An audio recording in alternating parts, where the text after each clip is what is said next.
First.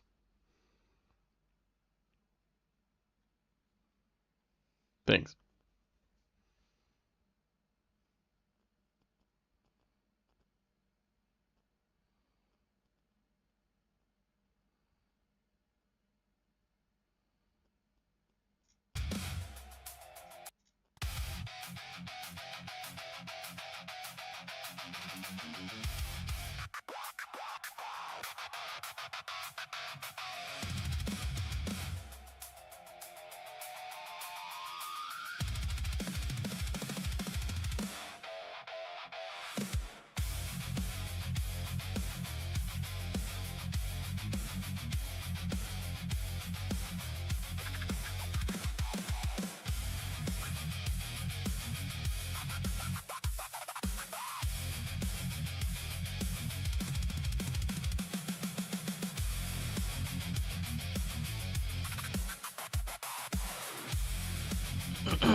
Get something real quick.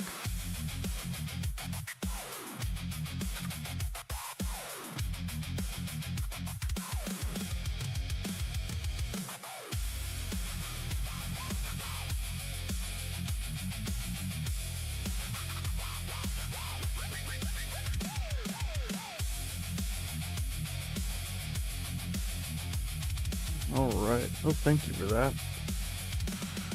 Yeah, thanks for being here. Thanks for tapping. What up, Jester? Share the live with your friends and get more people in here, and more people we'll be having here, the more conversations we can have. Oh, what the hell? Web on my mic.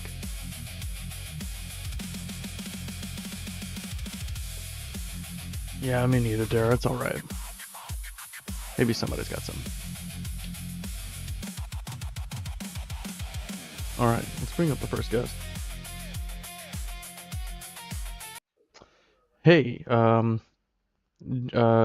Judicious Master. Are you at least 18? Yeah, I'm over 18. Okay, what god do you believe in? I believe in one true creator of the universe. Is there a specific religion? Specific religion? No. I don't identify with a particular religion, sect, or any of that. I just identify with God, a creator. Okay, what's your best evidence for God? I debunk evolution easily. So let's say evolution's not true. How does that get us to God?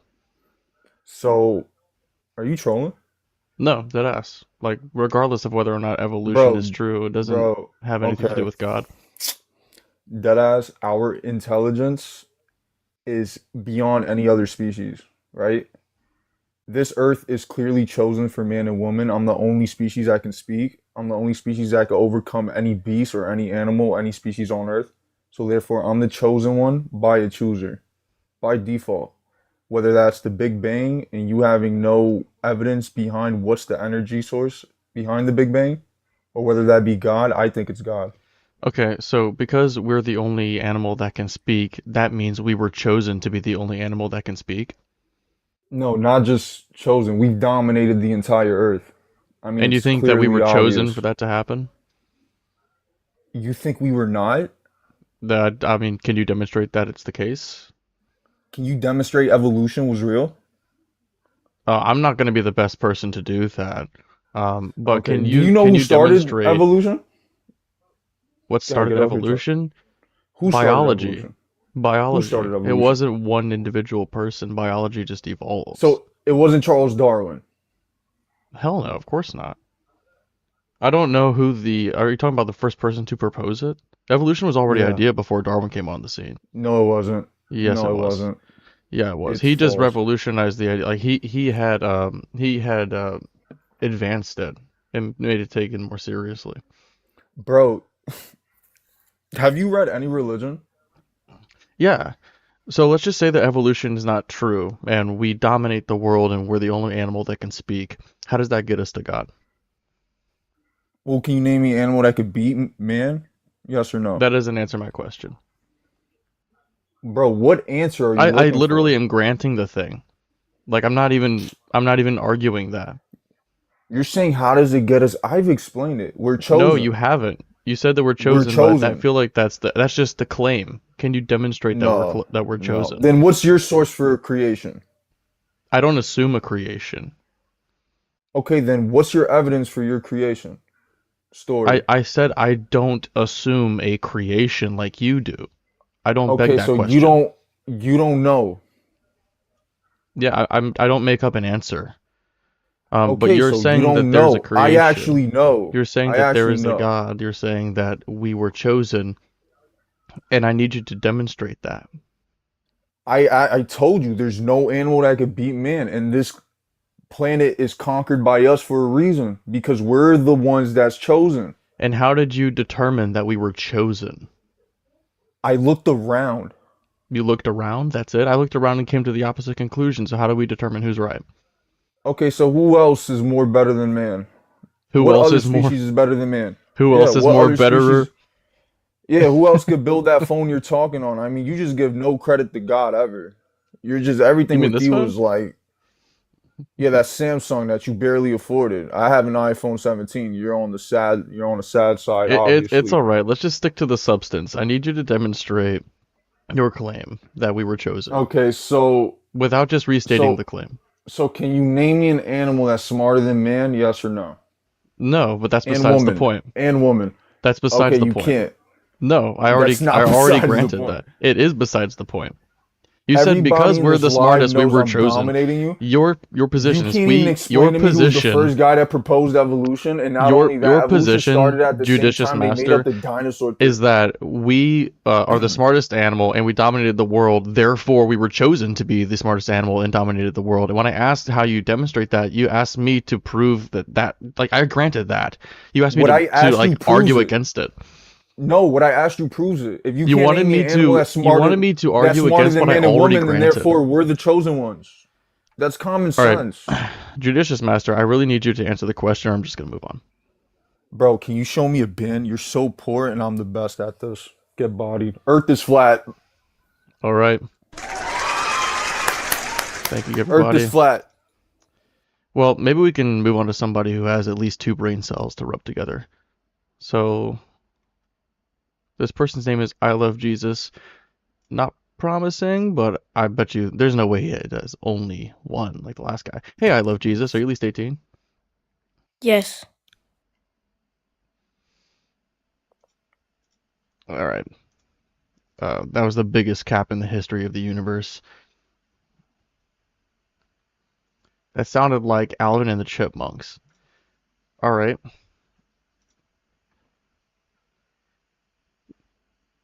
Dave, what's up, bro? Oh, he's gone. Okay. All right. Moving right along, just cutting them, just cutting them down. Yo. Hey, Leo. I recognize your PFP. Have we ever talked before? Yeah, we did talk before, like we had a very nice conversation. Okay, I am an good. atheist, though. Oh, all right. Well, you can say something real quick if you want. What's up?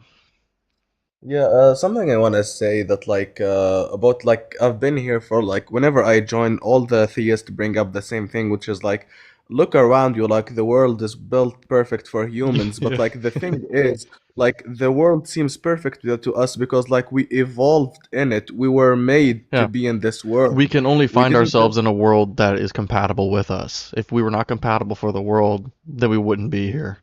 It's like I mean obviously. like Like for example, we breathe oxygen. Oxygen is like a flammable gas. Some other species, let's say for example, let's say that aliens exist.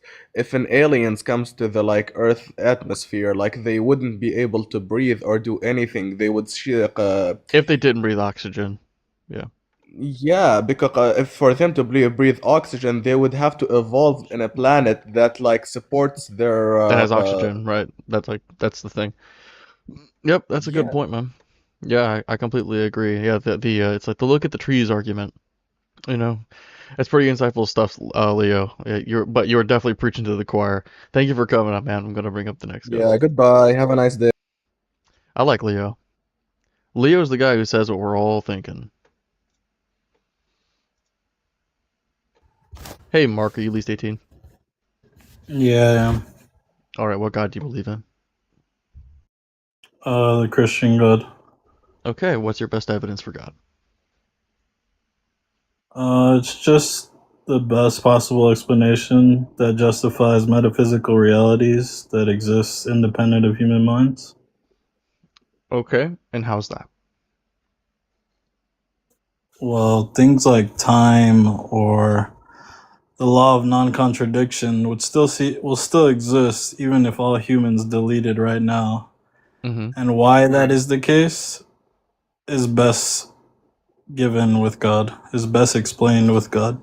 Right, but you said that it's the best explanation. I asked you to tell me how it's the best explanation, and then you just said it's the best explanation again. But why is it the best explanation? Well, And can you because say like get to a point where it's conclusive? Like even if it's the best explanation, it doesn't necessarily mean that it's a compelling one. okay, well, you would agree that a physicalist, a physicalist point of view or a materialist point of view would be that these things just exist brutally, right? Um, Not necessarily. A physicalist is just not going to posit something like spiritual or supernatural, right? They're going to keep things physical, right? And I think that's kind of the baseline, because we all agree that the physical exists. So I think that a physicalist is someone who just doesn't assume or has not been convinced of this extra layer. And so you don't believe logic exists independently of human minds? I mean, I think it does in a certain sense, right? But when we're talking about logic, it's like a mode of inference, right?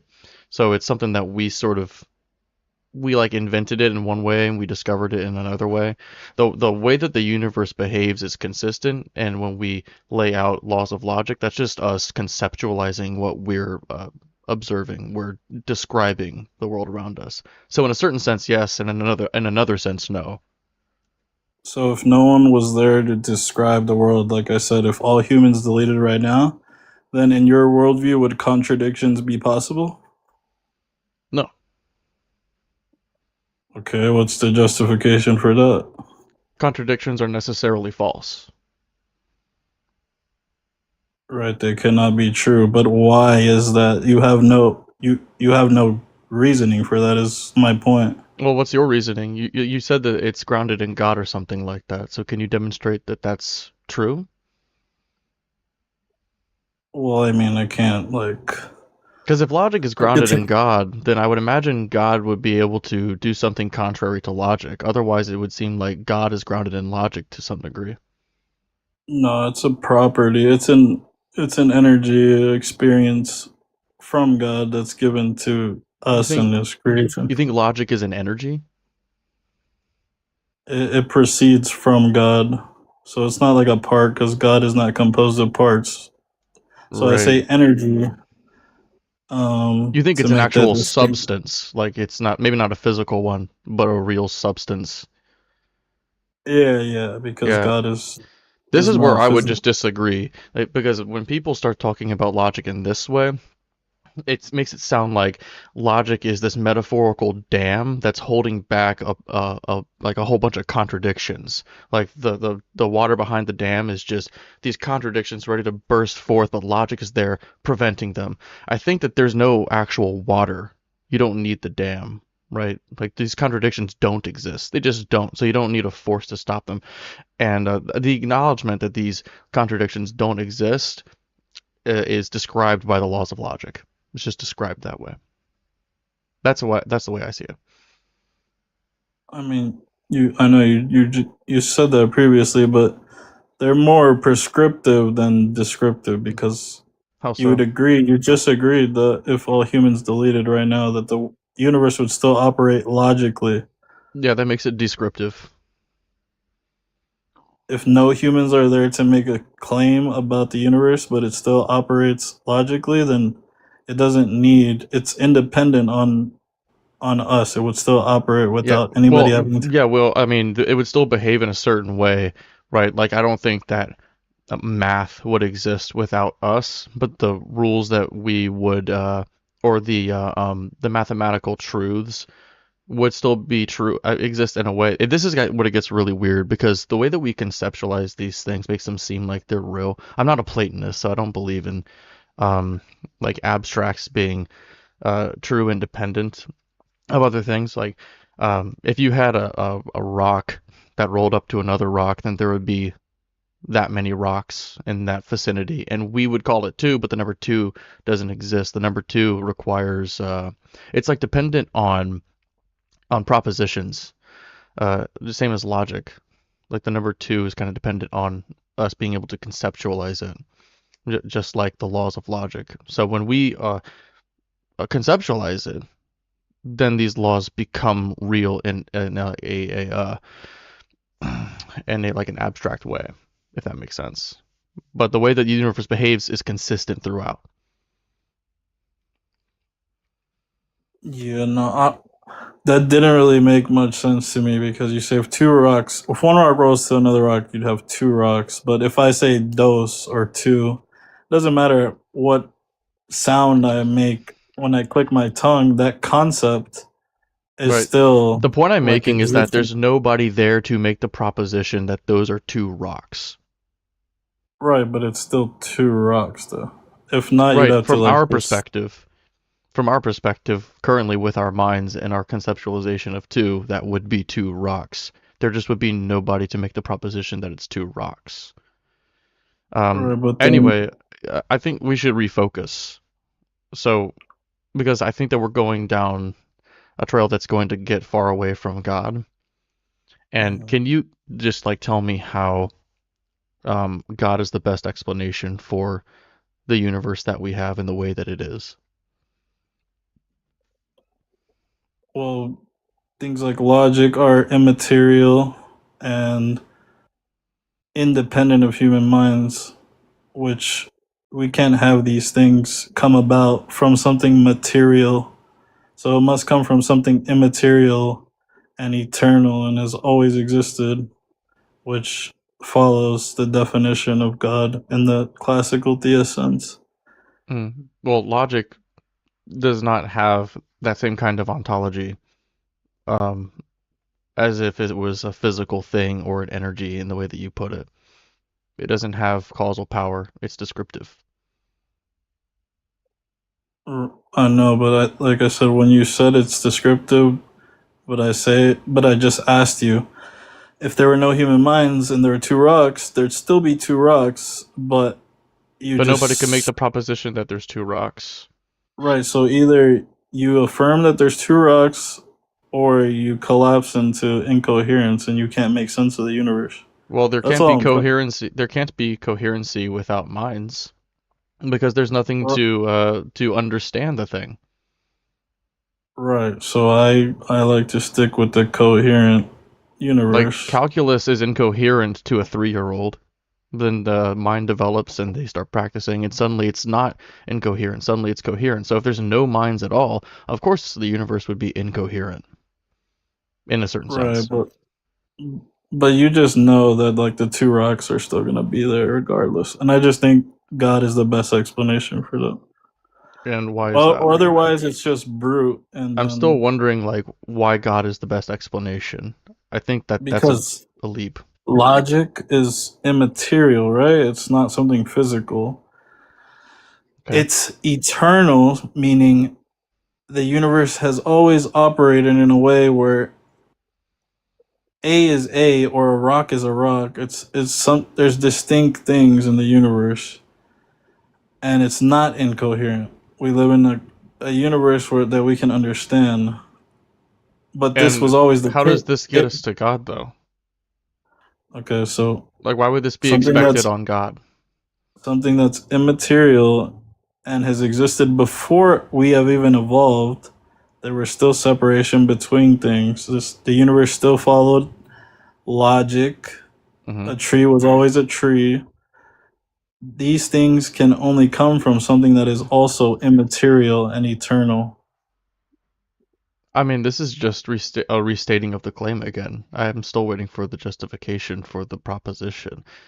So what you would have to do is tell me why it is expected, like this is expected under theism, and why it's not expected under naturalism or under atheism, I suppose. Um, and we don't really have, like, we don't know what necessarily to expect from naturalism because this is the only universe we have to compare things to. We don't actually know of its supposed origins in detail.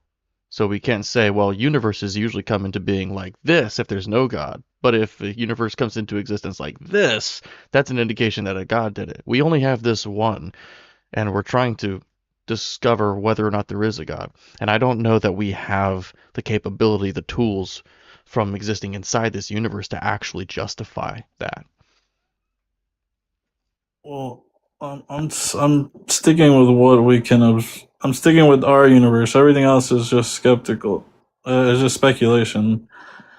But all my whole point is that these things like logic being immaterial must come from something also immaterial. It can't come from material, which fits the description of God. Therefore, and the Christian God, the Logos being the Logos, Jesus claims to be the Logos, makes the world interpretable for us. Um, so that's another claim. Honestly, man, if you Mark, you sound really nice and everything, but if all you can do is restate the claim over and over, I'm gonna just go ahead and move on. But you're very nice and polite. Think of a way to give the justification and come back another night. I'm gonna be live for the next 3 days, so yeah, How is good to that? come How back. am I stating a claim? I'm saying that immaterial things can only come from material. Immaterial things can come, Therefore, and you said that well, logic is immaterial. And yes, it can can only you? come, well, logic is in what you're talking about, it's a concept, and concepts are physical because they're produced by the physical and they have effects that affect the physical. They're like when you are perceiving a concept, when you're conceptualizing something, it's because of a physical process. It is the physical process. I don't know of anything that's Well, immaterial.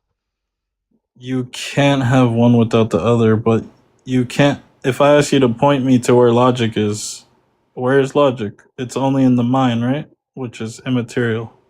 Well, the mind is not immaterial. The mind is an emergent property of physical processes. Or some would even say that So, it is those physical processes, and we perceive it as like this, what we're experiencing now.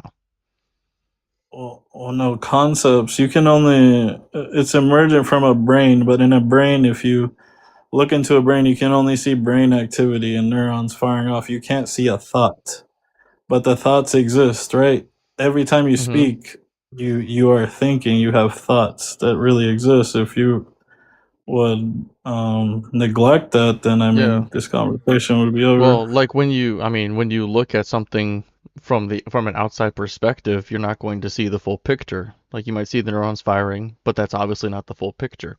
If you were the construct of the neural network and the charges within that neural network, then you would be experiencing it in a different way rather than just looking at the neurons firing. And these neurons firing control the entire body. Like there is more than just shock waves going back and forth in the neurons, Hmm. No, I like how right? you said it doesn't capture the full picture Hmm. because it doesn't. I think it's completely quiet on that part. That's why I think these things exist separately from the physical. They're attached, of course, but it's not. They don't. Well, There's a even if I were to distinction. say, even if let's just say that I grant that they're not physical, that they're something else, like they're truly abstract and they have no physical whatever. Um, it seems as though there's still at least an emergent property of the physical. So a concept, an immaterial thing that we're granting is immaterial, would be an emergent property of the physical, the brain interaction. Okay, well let's switch it to another immaterial reality, like time. Then does time need a mind to exist? No. Okay, then time is also immaterial and is eternal. So something that is immaterial and eternal cannot I come mean, from something. time is physical. It's just not material. Like it's Can not you made of point it's to not me? made of matter, but it is physical. Like it's the fourth dimension of space-time. Okay, so you said it's physical but not material. It's a I part don't of even the think like. that's I mean, I'm drawing a distinction, like because I was using material in the sense that things composed of matter, but then physical, just whatever has a physical um, antecedent and predicate, or like antecedent and consequence, like a physical one. Like the what is it? The quantum fields would be physical, but they aren't like made up of fermions and things like that. And I would say that space is physical, and space and time are more or less the same thing in general relativity. So if space is physical, then time would also be physical. okay, but quantum fields are composed of. Um, Actually, that's out of my scope. But It's out of my scope as would you well. agree that? Would you agree that something physical has to have matter? No, because So energy's quantum fields physical. are what exactly? Well, energy is like, I mean, Well, you get energy. energy and matter are like two sides of the same coin. Like matter is an excitation of energy. Okay, but like when we get energy, we're getting particles, we're getting photons from the sun, right? Those are Hmm. actual material. Right. I mean, they don't have Whereas mass, but yeah, time, they are packets of energy that we call particles, like we call them photons, and they are an excitation of the electromagnetic field. okay, but they can actually be observed. You can observe like a Hmm. time particle. That makes no sense. Yeah, I mean, there's not like this physical time particle. I mean, that would be really interesting. I don't know what that would even entail of some kind of time So, particle. so I'm saying if it's immaterial and it's eternal, then it can't come from something physical. Therefore, it must come from something also immaterial and eternal. The Christian God meets these requirements. Well, I would absolutely still consider time to be physical. The study of time is an endeavor into physics. Like it's definitionally physical. Like cosmology, the study of space and the cosmos and stuff involves space-time constantly. It's like one of the main ideas, and that's a school of physics.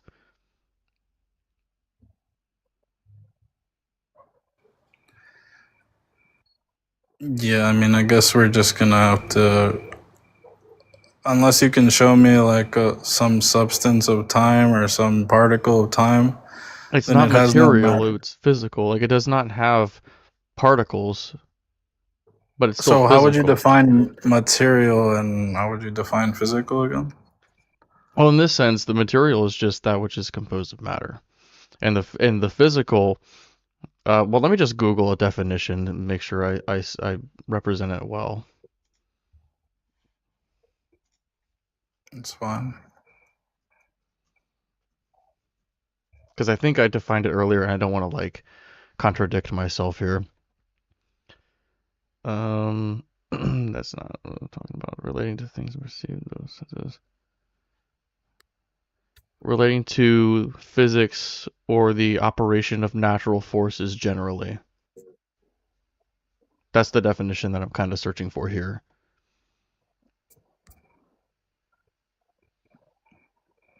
Relating to, so physical is relating to physics or natural forces? Yeah, relating to the natural forces and the stage thereof. That's a very obscure definition. That was off Google. Well, are you aware that space has like a shape? I mean, think if something has a real shape, then it is even like when you try to imagine what it looks like, it is like it might give you a sort of almost like an object you can fathom.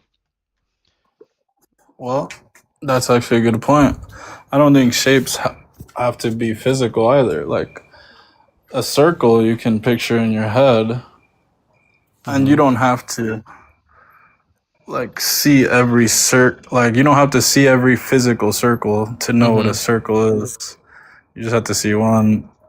But I think it also exists metaphysically, a circle. You can picture one in your head, therefore the shape exists metaphysically. But it also exists physically. Can you tell me But that how like God could be responsible for the creation of something like time?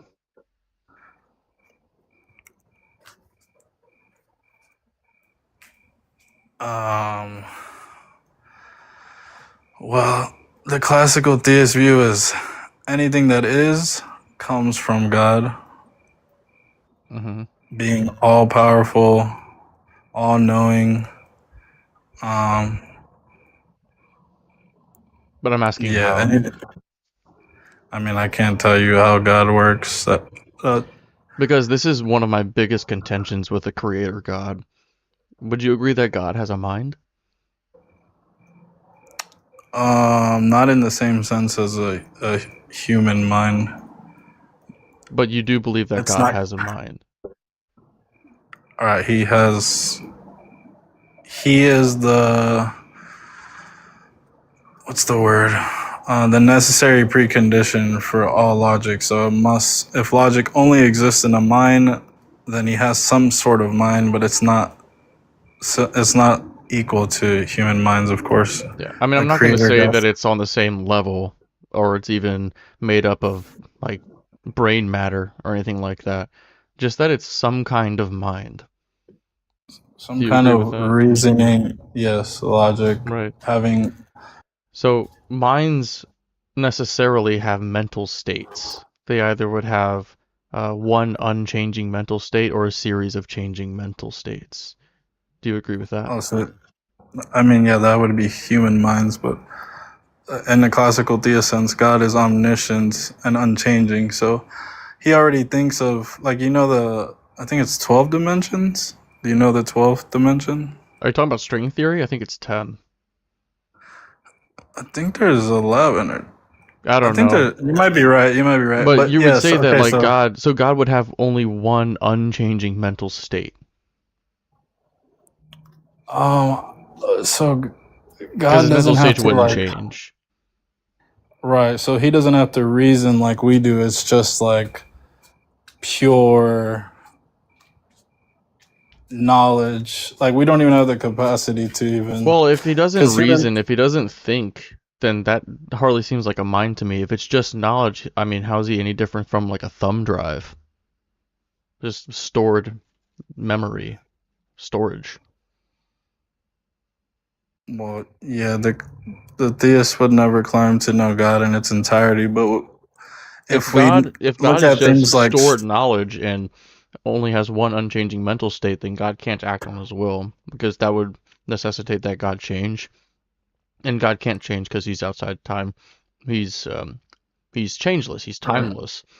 So he can't even really think, and he can't act on his own will. Which, if he can't act on his own will, that would mean that he's actually the opposite of whatever the opposite of omnipotent is. Because, like, to be omnipotent, you have all power. But if you can't act on your own will, you have no power. well, I mean, we can just since you know string theory, so the 10th dimension would be what? Well, I don't know it very well, but I think the 10th dimension is just like a collection of everything, and it's just static. It's knowing every possibility of every possible world and every point in time, and then being like in the backdrop of that as well. It's like a very TLDR definition, but if you know string theory, it's something similar to that. You would just know every single outcome, every possibility from like a wider point of view. It's not like he has to look through them. It's just instantly Okay. Like we don't even have the So you think capacity that to. like because the 10th dimension would include everything in the lower dimensions. Like it would be a part of it. So that if God is this 10th dimension, then like I would be a part of God, and I don't think that that's something that you would hold to. No, yeah. Look up. I'm an Orthodox Christian, so we believe in theosis. We believe in. But do you think that literally everything is God? Because if we're going down the road where the universe is God, I certainly believe in the universe, and if that's what you mean, then I believe in God. But I don't think that's what people mean when they say God.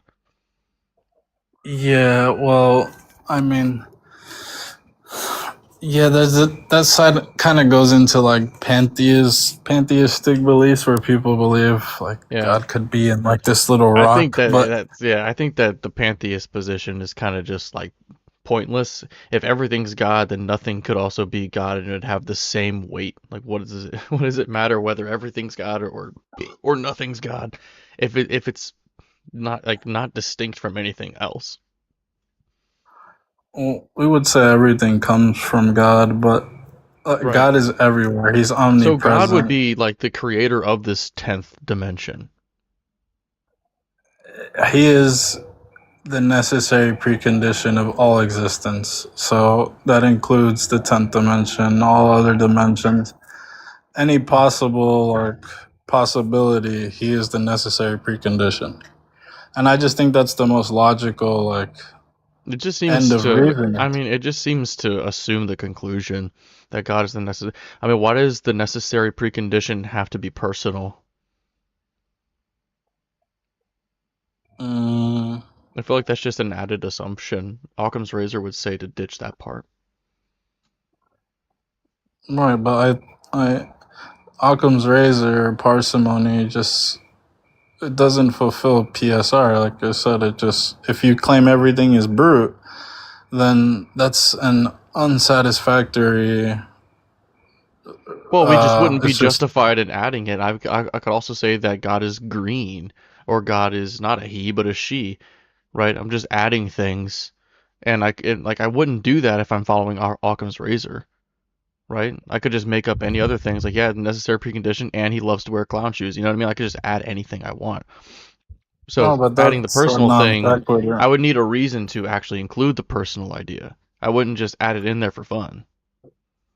All right, and I gave you the reasons. I said if we have immaterial realities that have existed eternally, these things can only come from something that is also immaterial and eternal, which fits the definition of a God. The Christian God fits this definition. Therefore, the Christian God is the best explanation for these Yeah. existence of metaphysical realities. Well, I Mark, think the logic just we came around full circle, and I've had you up here for about a half an hour. I'm gonna move on to another guest, but thank you for coming up, man. You were very polite was and a good everything. talk, Yeah. brother. Yep. Yeah.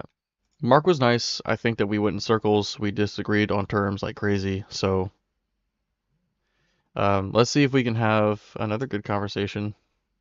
If you're liking the live, guys, don't forget to keep tapping and share the live to your friends. The more eyeballs we get in here, the more conversations we can have, and that's why we're all here. Hey, Crazy Joe 98. I think we've talked before, haven't we? Yes, sir. How's it going, brother?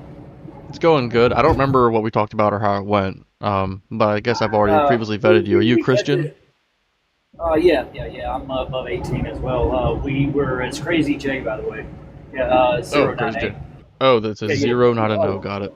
yeah, you're good. No, I think we cut it short last time or something. Last dude before me got on your nerves or something. You're like, hey, man, I gotta cut it short. There's so many people in the queue or whatnot.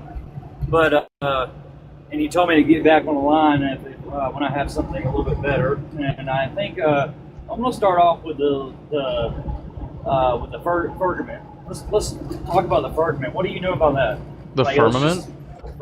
Yeah. Yeah, it's this idea that there's some kind of dome over our flat Earth, which obviously isn't true. Yeah, I don't know if our Earth is flat or not. There's no coexistence to prove otherwise. I mean, I agree with that, but scientists have proven that you can't go past the firmament or something like that. From Well, NASA to. Do you not believe in space? Yes, I do. I do believe there's a space, but I believe there's a limit to it. It's only as far as we can go until we get better technology. We've sent we've sent things outside like out. I think we have something outside of our solar system at this point, don't we? Let me Google that real quick. Yeah.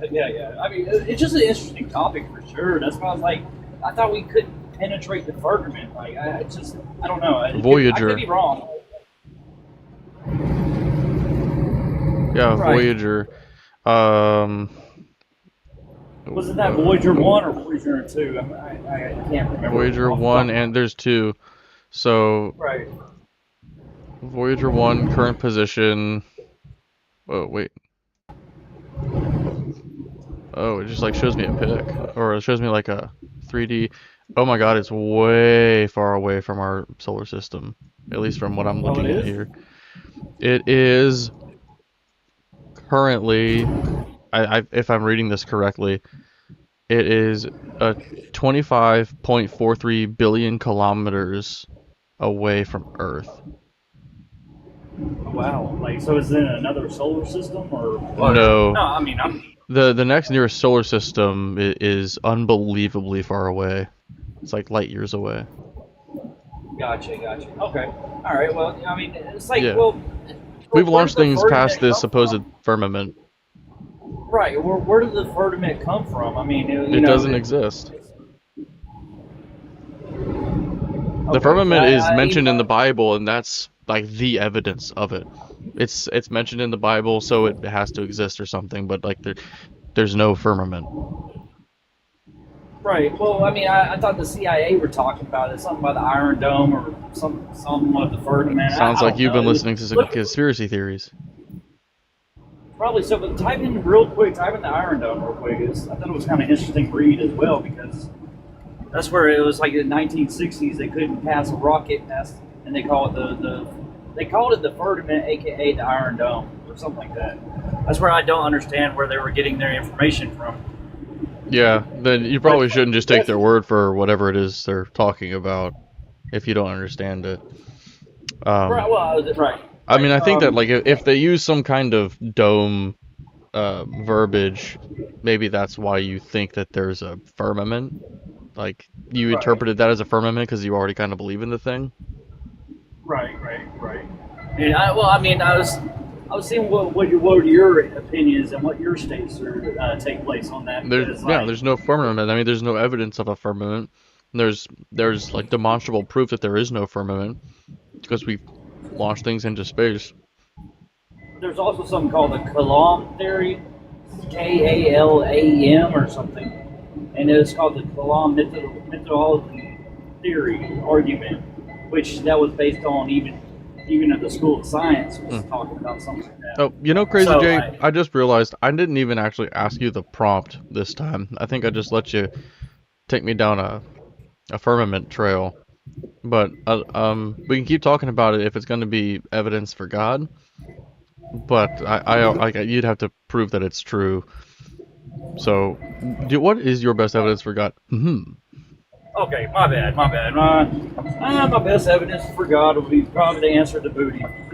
Booty answers all, man. There's no evidence for it. There's no evidence after it. For So booty, I can tell you there is some evidence for booty. I'm an eyewitness to booty. Right on, bro. All right, later. Have a good one. Oh, yeah.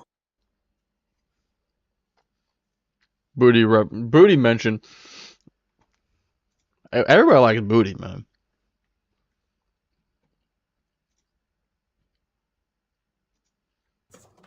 All right. How do I pronounce your name? Ren Cells? Rincel. Oh, that's fun. Are you at least 18? Yeah. And what God do you believe in? Jesus Christ. Okay.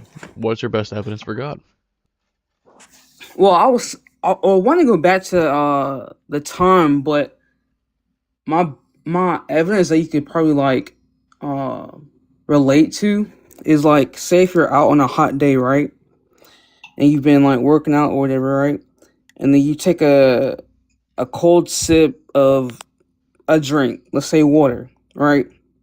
You know that feeling when You know that feeling when the water rushes down your body and you get a feeling of a deep relief, Mm-hmm. right? That's God. The relief, like you drinking that right now, the satisfaction that you just got from that drink, that's God, Oh, right? The well, I mean, I believe in that sensation, so like then I guess I believe in God, but that's not what people are usually talking about when they say God. They're talking about a creator of the universe, which I don't believe that. If you're calling that sensation God, that's just not the thing I'm talking about. I'm talking about the creator of the universe. yeah, so like so think a creator of the universe decided to pay so much detail and to love his creation so much to get to be so detailed in everything that they do to want to give them relief in every possible way. Well, So I like mean, obviously, if this God's all powerful, that was not the plan because we don't have relief in every possible way. you do though. There's untold amounts of gratuitous suffering in this world that wouldn't exist under a triomni God's existence. But think okay, and I was talking about this in the chat. I was like, and this kind of ties back to your Tom question that you asked that other guy. Everything suffering, patience, love, in our sense, excitement, depression, anxiety, all of that leads back to learning to love others and learning to love yourself. So like say if time, let's go back to the time thing. If there was no time, there would be no grace for someone to even be able to understand emotion. Like emotion is why we're here. Do you think God Emotion, exists outside of time? yeah, but he put us, But he just if you exists. need time in order to understand emotion and God exists No, outside we of do. time, We then do. God, We why, do. then that would be by design. If we didn't require time, then because God doesn't apparently require time to feel these emotions and understand them, then God made us so that we didn't have to need time, but he wanted us to need time. Then he put us in a situation where we could. I mean, it's like I'm gonna make a rule just so I can check the box that I followed the rule. It seems really like arbitrary.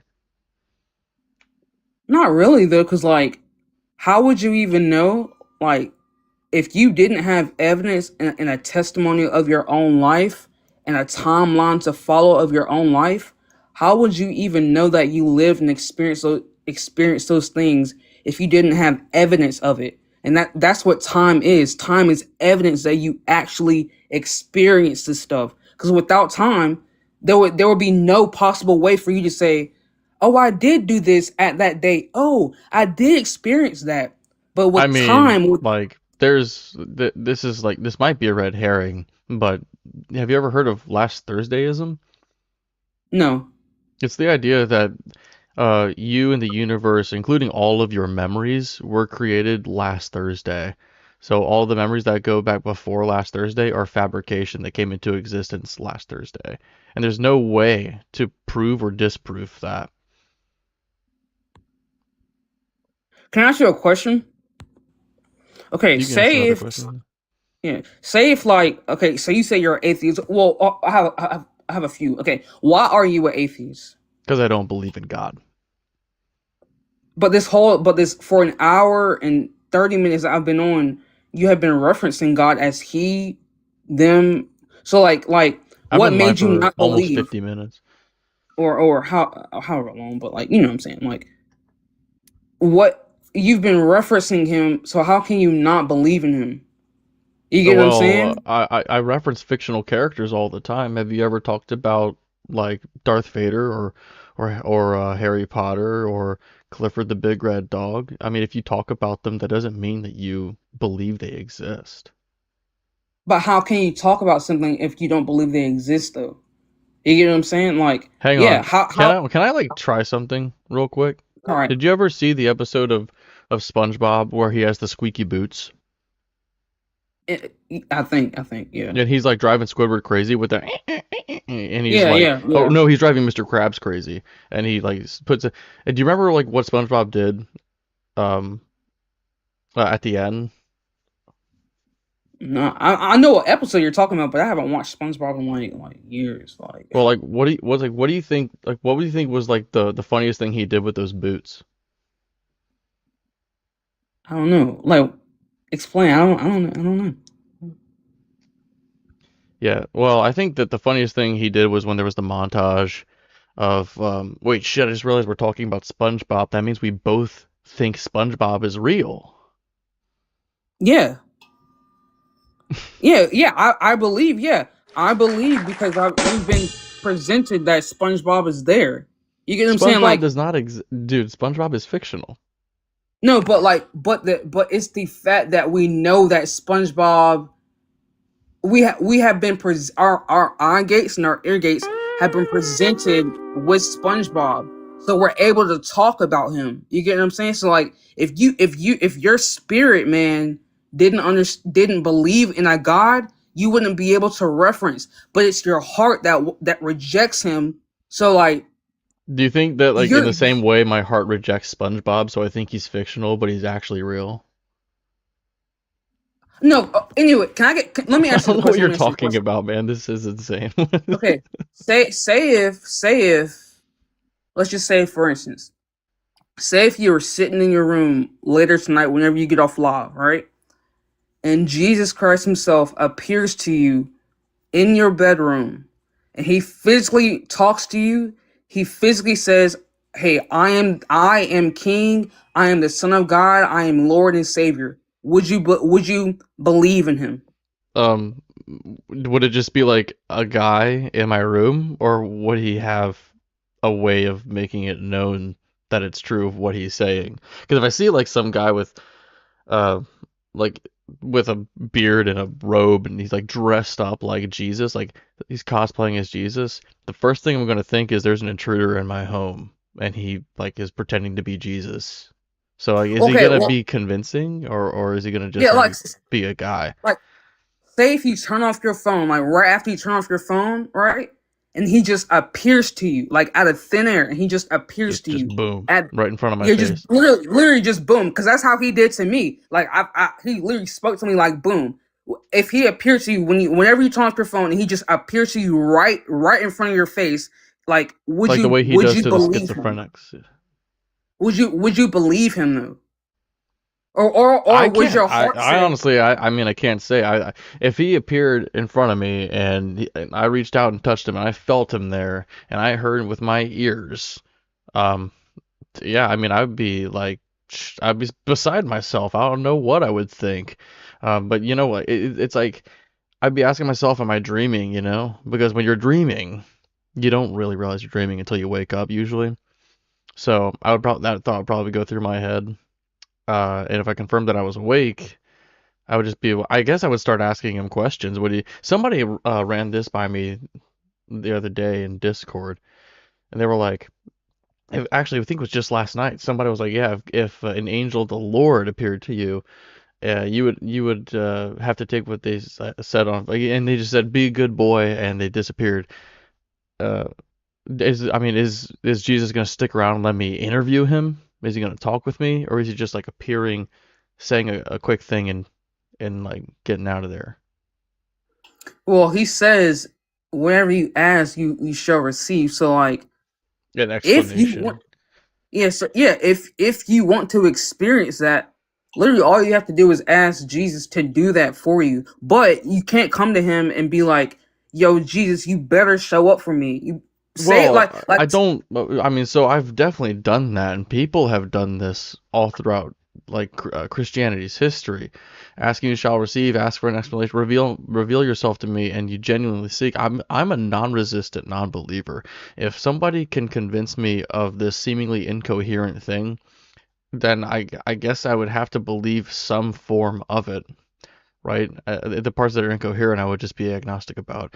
But if I were to ask God in earnest to prove himself to me, I don't know why God would refrain from doing so. I'm not demanding, right? I mean, sometimes I might joke around about it, but that's because I don't think that God's real. And if God is all knowing, he understands exactly where I'm coming from. And I don't know why he would take any offense to something that I would say, right? Like if a kid roasts you, it's funny. It's like even if they say true things, that just makes it even funnier.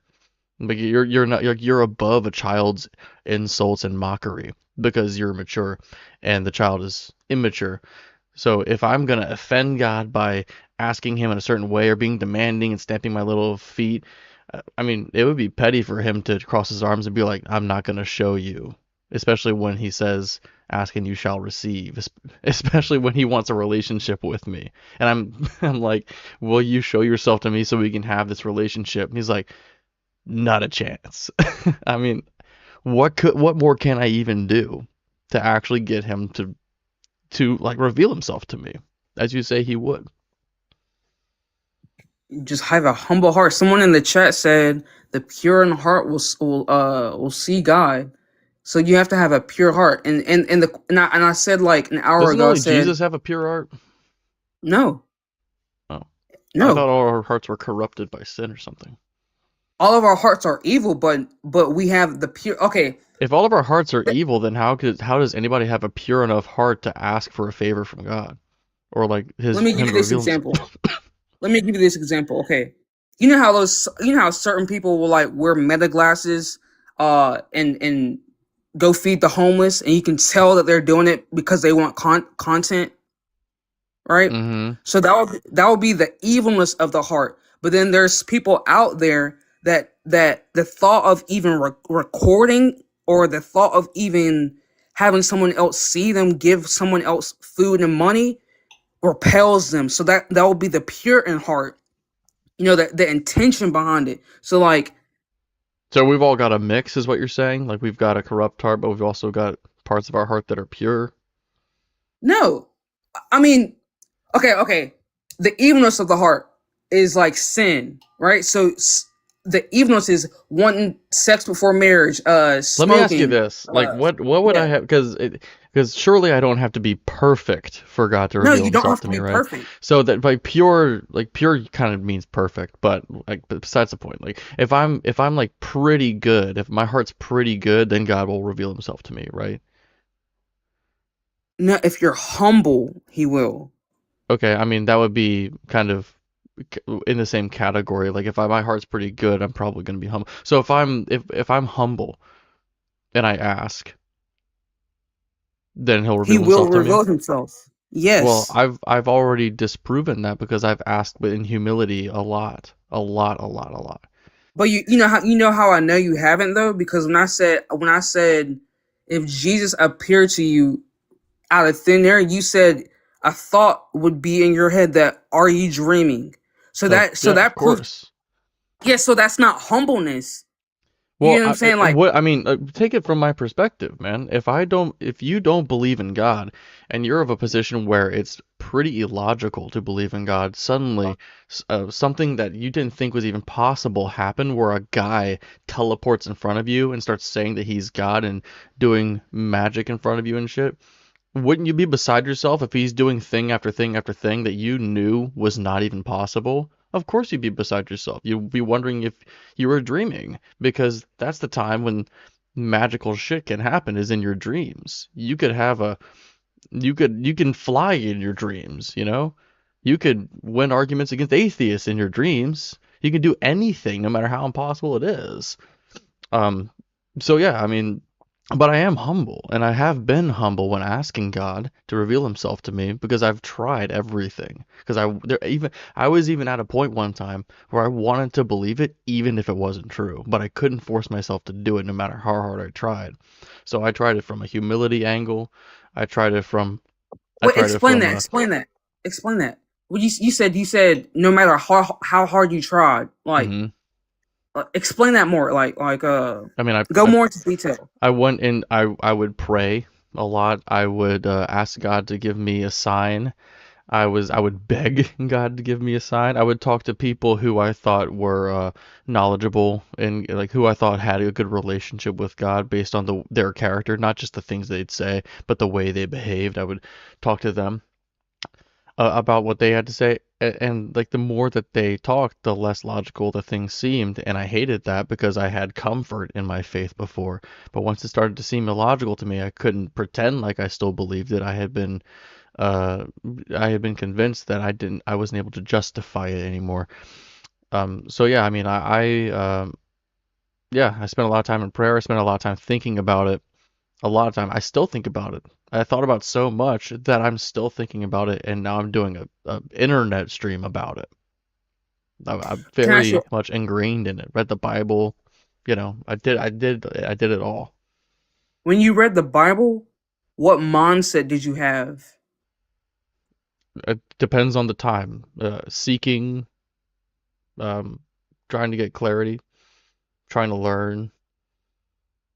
More recently, it's been like, what was that verse where God is acting like a maniac so I can show a Christian that that verse actually exists? It's been stuff like that lately.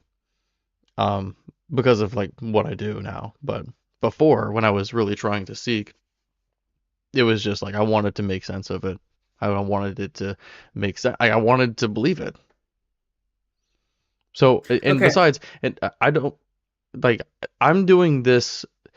I'm explaining all of this to you, though I don't need to, because you're convinced that I didn't approach it with a humble heart, and I obviously know that that's not true from my perspective. I'm not trying to justify my experience to you on my behalf. I'm trying to explain to you what like just how serious I was and how serious I still okay, am. Oh, hang on, okay. we got my friend coming up here. I haven't seen him in a while. I'm gonna Everybody, I'm welcome gonna up to just Cyber Deconstruction. Hey Cyber, I'm about to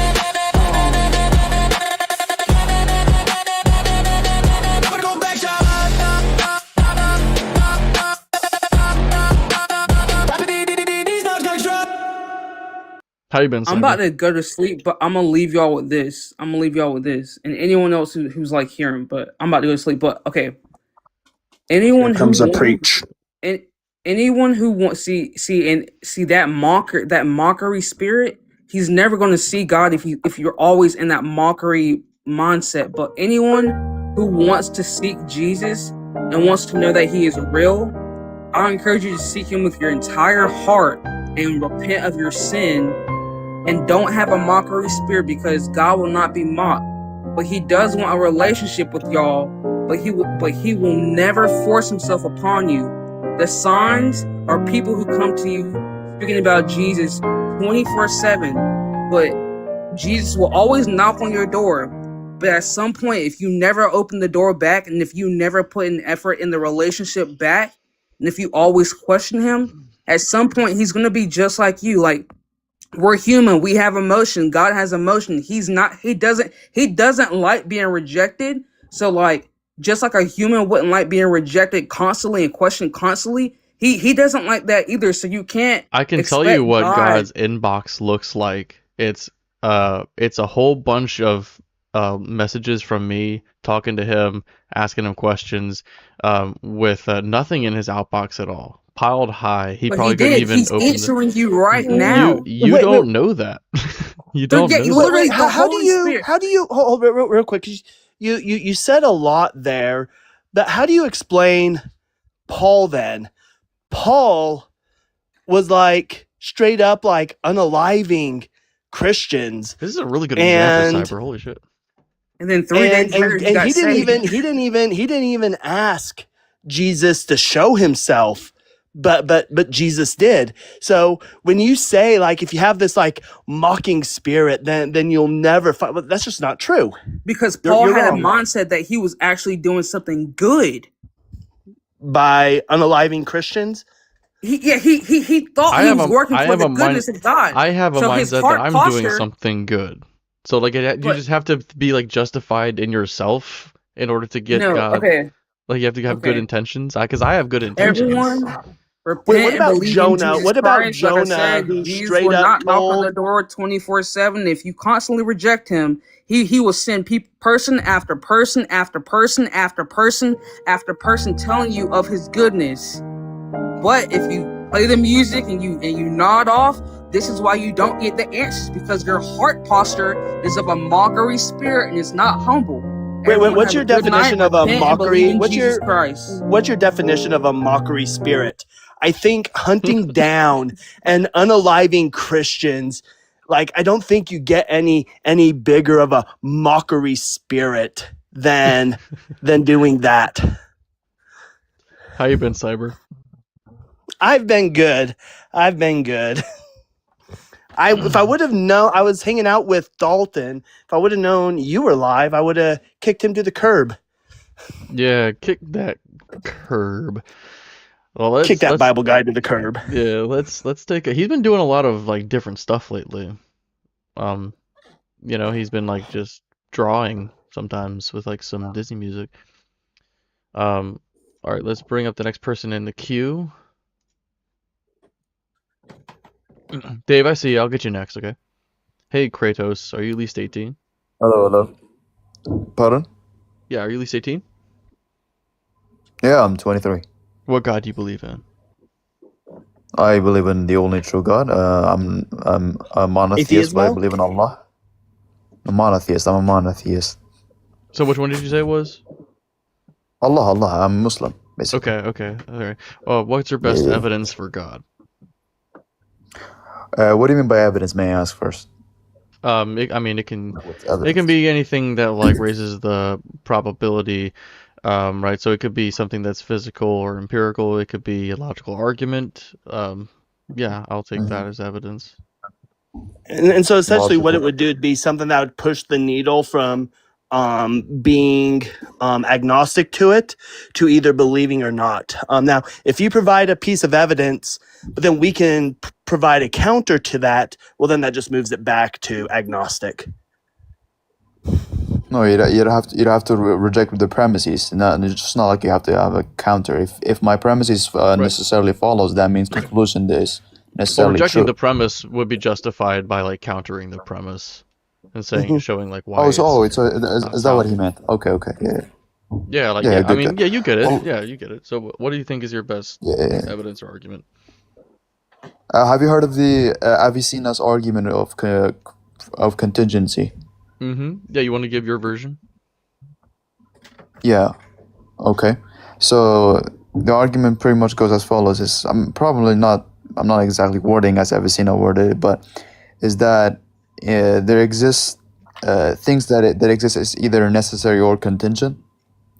Contingent existent would be an existent that composed with parts and that is that could be any other way. And its existence, its existence is not necessary, meaning it couldn't have exist. And necessary existence would be the opposite of contingent. Basically, is that its existence is necessary. That meaning if it wouldn't exist, nothing else would exist, or so it has to have been, Right. and that it doesn't compose with parts and. What was the other one? Yeah, it's not rearrangeable, it's not changeable. Okay. So, and I guess your position Yes. is that the universe is contingent, which would necessitate Exactly. the necessary. I was going to So, argue for that, yes. yeah, argue for the universe's contingency.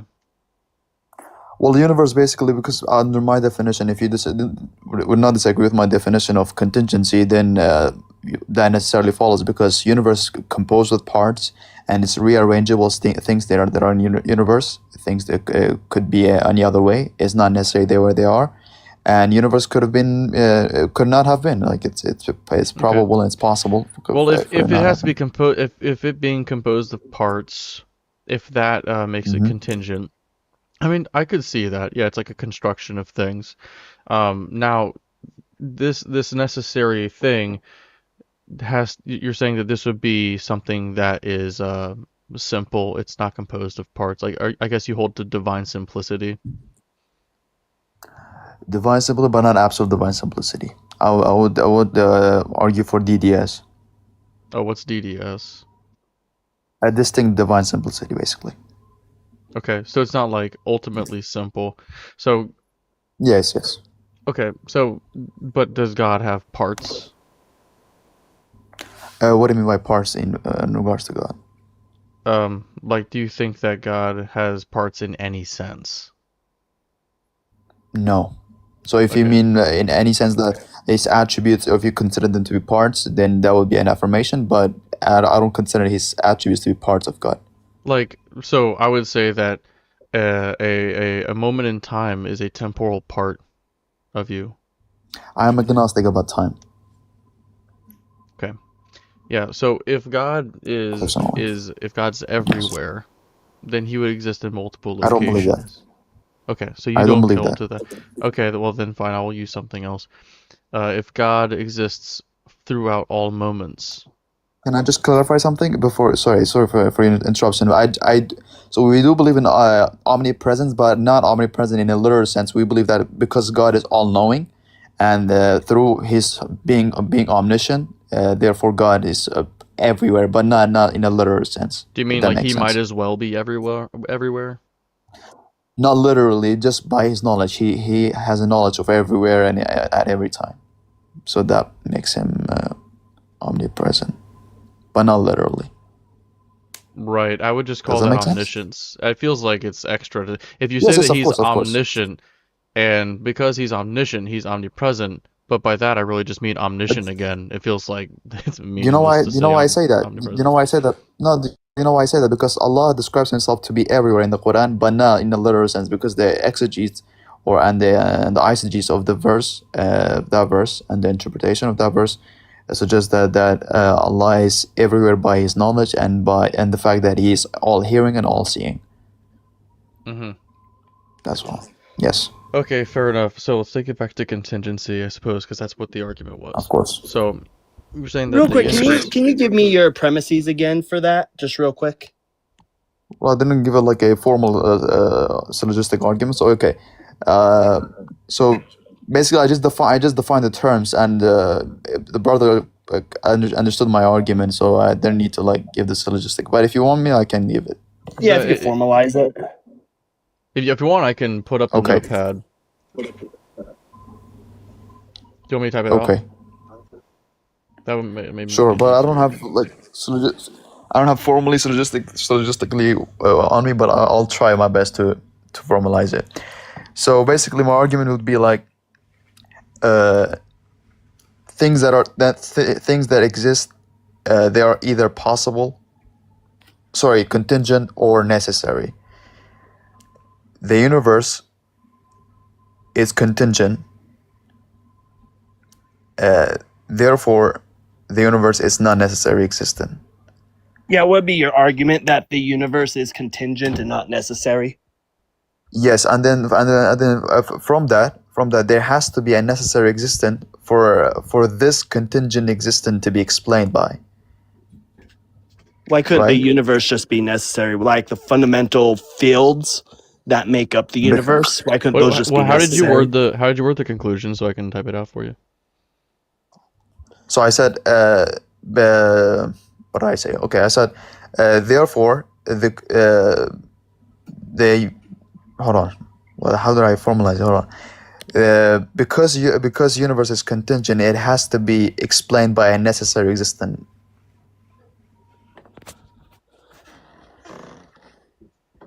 Something like that. Yeah, what if Okay, I hold therefore that the universe has to be explained. Yeah, what if I hold that the universe is necessary? But that will not fall under my definition. Given my definition at the beginning, that what was your- universe is composite parts and Not it the is fundamental fields. Not the fundamental fields. What do you mean by fundamental fields? Yeah, so the fundamental fields are like the universe at its fundamental is not made up of parts. It becomes parts, but at its fundamental level, it's not parts. Are you familiar What is with universe? are you familiar with quantum field theory at all? Quantum field theory? Mhm. Kind of. I've heard about it, but I've not done. It's just these research on it. but the thing that Cyber's talking about, these fundamental fields that permeate the universe, and they're ubiquitous throughout all of the universe, and they are responsible for the particles that we see and the forces that we also interact with. So the only one that I know of that we have not quantized to be the result of a field is gravity. People are still working on discovering that and proving the like graviton, for I think like the past Mhm. century or something. But this is like an open field of study because they fully expect to find it in some Is way, this shape, or is form. this quantum? Yes. Sorry. Is this quantum level of that you're talking about? Is it something that makes up a universe? Yeah, it's fundamentally a part of the universe. So these fields would Part permeate of the the universe. universe. Okay. So sorry. Thank you. So that proves my point. The universe is Well, composite this of would be parts. so I Therefore. might have misspoke. This would be like the foundation. Now this is like still an open theory. Like you could say that each field is like a part. But we're getting closer and closer to a Mhm. unified theory, and that's like the goal. They want to find a unified theory for general relativity and quantum field theory and tie them all together with a nice bow. And it seems like that is something that we could potentially get. We just have not yet. Mhm. Okay. We have not yet. So Mhm. might as well not go for that then. Well, it doesn't mean that we should make up a different explanation that has nothing to do with the knowledge that we have. Well, because what it seems to me that we have not yet. That means so far we are, and according to our understanding, this is not compatible with our existence or the reality that we are living in. The No, it universe that is. we're living in, It it's is the compatible. explanation of quantum theory is not compatible. No, it is compatible. Like the reason that we have particles at all is because of these fields. Mm-hmm. Right. So Oh, this sorry. syllogism. So Sorry, this I was arguing syllogism. against string theory. My bad. Sorry. Yeah. Yeah. So this syllogism would go: every contingent thing depends on something more fundamental for its existence. Premise 2: the fundamental fields are the most basic known constituents of physical reality and do not depend on more fundamental physical entities. Premise 3: that which does not depend on anything more fundamental is not contingent. Conclusion: therefore, the fundamental fields are necessary rather than contingent. Wait. Can you repeat that one more time? The syllogism, the Yeah. argument. Premise 1: every contingent thing depends on something more fundamental for its existence. Mhm. Premise 2: fundamental fields are the most basic known constituents of physical reality and do not depend on more fundamental physical entities. Premise Okay. 3: that which does not depend on anything more fundamental is not contingent.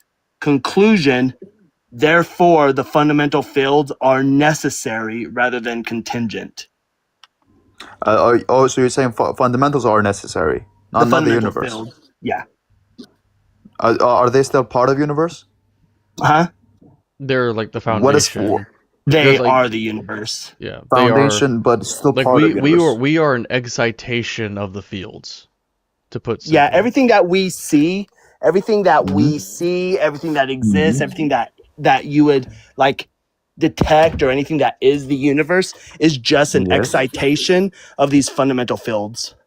So can you explain the excitation? 'Cause I don't understand that word. It's like when the field Yeah. when the field becomes excited for one reason or another, interacting with each other, energy being deposited from one field to another, or whatever. Sometimes this will have an effect where it'll bring a particle literally into existence, like the Yeah, Higgs like for boson does it. example, yeah, like for example, when you turn on your light switch, it causes an excitation in the electron field in your light bulb, and thus you see the photon. The photon appears as a result of it. It makes the photon is the excitation of the electron Right. field. And this is actually a pretty good Okay. parallel to what you were talking about, God being omnipresent. Like the photon, it's said that they are omnipresent in a way, like they're ubiquitous. There's a photon everywhere, but it's just not actualized, or it's not like or it's like it might as well be everywhere because the electromagnetic field permeates everywhere. Then there always Well, I don't could have be I don't one. have knowledge when it It comes just to needs to be these. excited. I don't have knowledge when it comes to these, but my argument is so far just related to the necessary existence. And it seems that I have proven necessary existence, and that there has to be a necessary existence, and you guys seemingly agreeing with me. Yeah, it's the Yeah. universe though, not God. Yeah. Well, then no, no, you cannot be universe. You said it's for fundamental particles or fundamental. Yeah. What was it? Fundamental Yeah, quantum. it's Yeah, but fundamental it's not the particles. universe. Yeah, those things are So is it necessary. the universe or is it Well, the fundamental universe particles? as we experience it is just an excitation of these fundamental fields, but it is the So would you fundamental agree with fields. me? Would you agree with me? So if hold on, I gotta ask you this question: Is the fundamental particles, are they identical to the universe? Are they just the universe? Well, They're not they're a part. They're not the whole. Yeah. They're the part. Hmm. Well, the excitation. So Well, so hold there are on. parts that Hold on. falls The for my definition. excitation of them. The excitation of them. Just again, going back to the light bulb, right? You have the electron Yes. field right, and when you turn on a light switch, a photon is made up of the excitation of that. So the photon is just the excitation of the electron field, right? So Well, what if I put it this way? What if I put it just this way? If the universe is contingent on these fields, because these fields, the totality of these fields together is considered to be the universe. So each of these fields, you could say, is a part of the universe. But these fields don't have parts themselves. These fields don't depend on anything else. So the fields which But the make up issue the is- universe, these fields that make up the universe would be necessary. So the collection of these fields together would be the universe, and each individual field would not be contingent on anything. No, so but far. the issue is that those things, those fundamental particles that we were talking about, those are themselves a part of universe. So a lot of people they argue differently. They say nature is the nature could be the necessary existent. They argue for that nature or So here's Yeah, here's the best way. They Here's say the that, best way. but still, Here's the best way to What do you describe mean by this. nature? Okay. Yeah, best way to describe this. An ocean is not identical to a wave, right?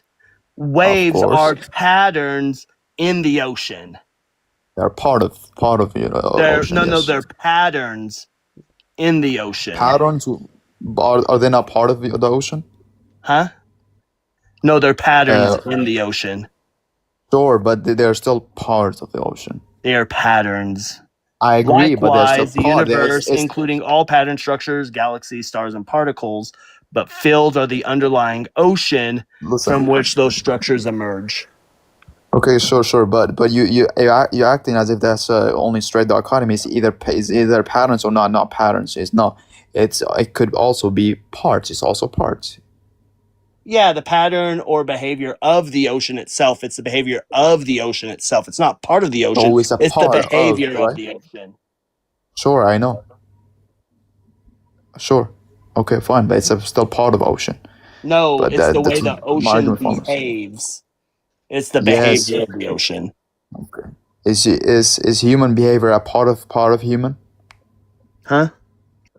Is human behavior part of human?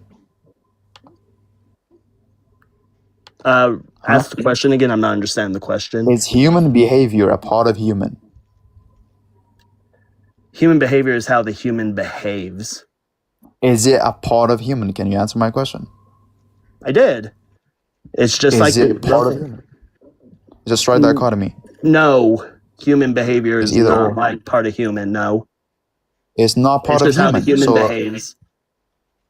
no. Wait. Can a thing that doesn't behave at all, can it called be human Can a thing that doesn't behave? What do you at mean by all? Can it behave? be called human? What's your definition mean- of behave? Behave could be anything, like doing certain action to indicate an emotion or an intellectual The thought. Like, for emotion example, might I'm be now doing the the emotion behavior. might be what makes a human, right? Patterns are just So behaviors. agree. Well, but hold on So though. you agree. Behaviors don't require emotion though. Behavior is just patterns. It's just how we're noticing patterns, right? So we have behaviors. Sure, but it's still a part of human. You just agreed with it. No, I Don't- didn't don't say run that. from that. No, I Yes, didn't say. it is. No, you're just trying to shoe that in. You said that it's Nope. tied to emotion, and I said sure, emotion is, but emotion I is said part not of the it. behavior.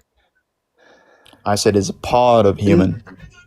Yeah, the emotion is part of human, but behavior is not.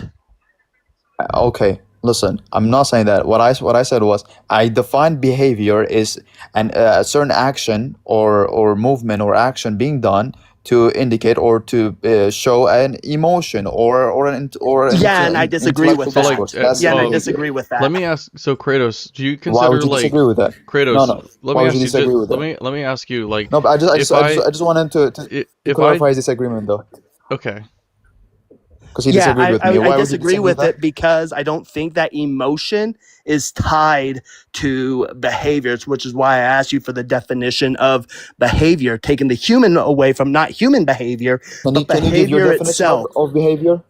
Yeah, behavior is just patterns. No, that's not It's definition. That's just another word for it you're using. Can you use that definition, please? Exhaustive definition. Just wait, like me. what? An exhaustive definition that would satisfy the word behavior indefinitionally, please. Sure. Are you looking it up? It's fine.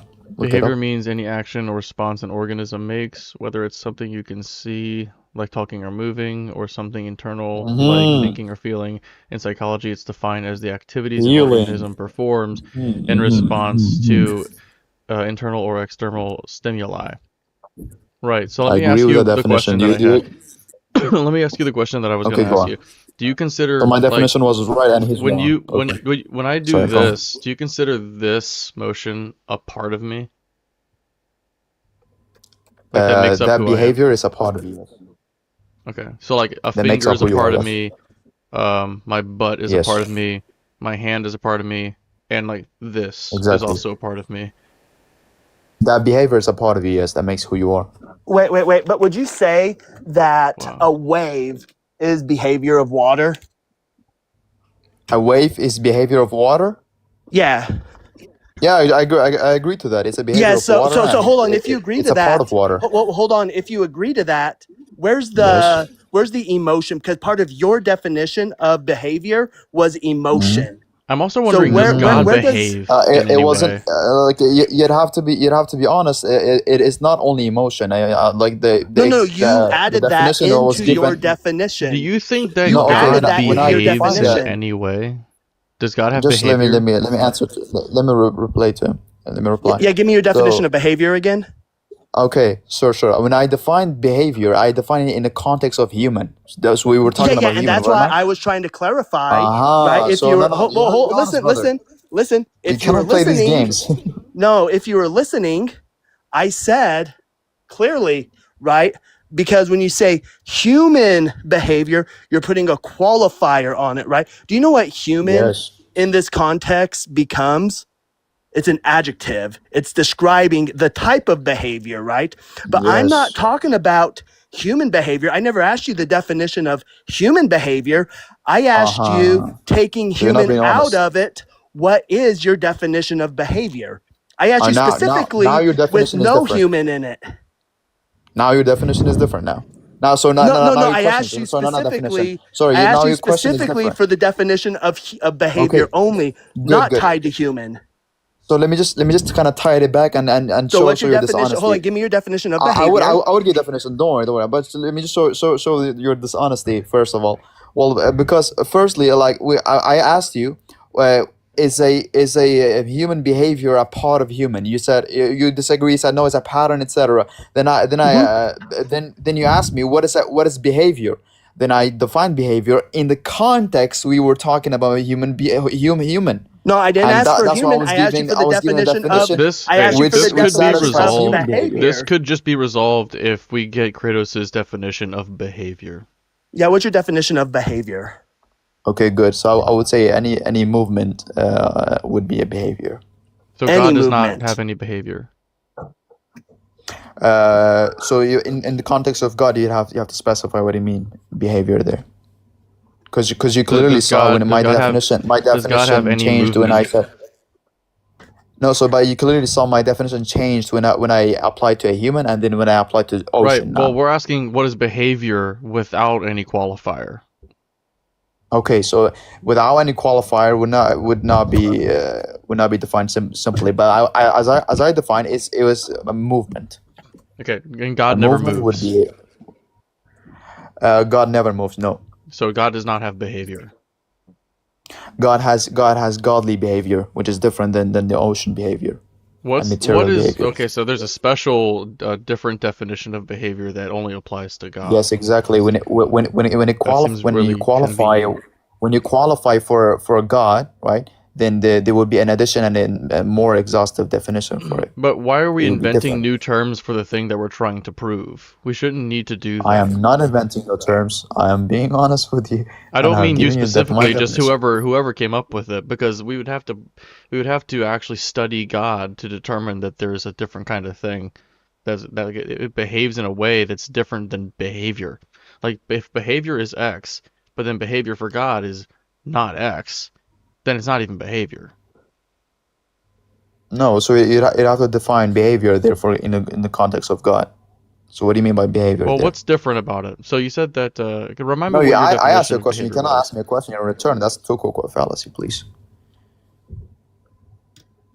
I was trying to get clarity on what your definition of godly behavior was, and what the Very difference good. is So between. can you define behavior? So for me to know how can I respond to yours? Well, we're trying to use yours. You said anything that has movement No, but that was without a qualification. or Now, when you movement. qualify in regards to God, you have to give your definition for behavior there. Why would it be Wayne, any different? can you give me This a would be all definition? encompassing. Like if it's a blanket definition of behavior, then there would always be at least movement, and maybe there would be something in addition to it, but at least movement, because if that's behavior at its ground state, then that would be the necessary quality of it. If there's going to be no movement in some other qualitative example of behavior, then I wouldn't even use the same word there. No, I asked you what is the definition of behavior in regards to God. You're not giving a definition for that. That's the question I was Just asking you. ramble about something else. I was asking you He's that asking question you. because you have a special definition Um, of behavior and I don't. Like I've got this one definition of no, I behavior asked that you I use first, for everything. then you ask me again. No, I literally asked you first because you were like, there's a different Okay. special definition of behavior that we use for God because like I like the special plea. That's the only way it makes sense. And so I was like, well, what is it then? And then you asked me the same question back and expected me to answer your question for you. I don't like Okay, I I'll give an answer. I'll give an answer, and then I would be expecting your definition for an exhaustive definition for godly behavior. So Exhaustive. You my didn't even expe- give me an exhaustive definition. You just sure, said sure, movement. whatever. I You just Whatever, said brother. I movement. don't even Whatever, believe you in can't brother. be God. Whatever, man. you can't be over here demanding exhaustive All right, man. definitions when you just say Just shut it, brother, movement. for a second, man. Just shut it, brother. What's your Please. definition Okay. of godly behavior? Okay. So now I'm gonna do an explanation. So firstly, No, we want a definition, not when an God explanation. creates, He can't give a so definition. okay. When God creates, God does an action. An action would be a behavior, or would be a behavior, or the behavior of creation at that sense. So that's why what I'm using the word behavior there. Does an I'm action require using in movement? any action or any acting upon His will. Does an action require movement? A physical movement? Is that what you're asking? Just I'm a just movement. just a movement. No, you have to qualify, please. That's your definition of behavior is movement. You'd have to That was your qualify, please. definition was movement. Sure, You sure. didn't You have to qualify it qualify, yourself if it please. was physical Don't movement. panic, brother. Don't panic. Don't panic. It's not a fine. Just panic. qualify. It's you're not Yes, you are holding to your panicking. own Sorry. terms. You're goofy.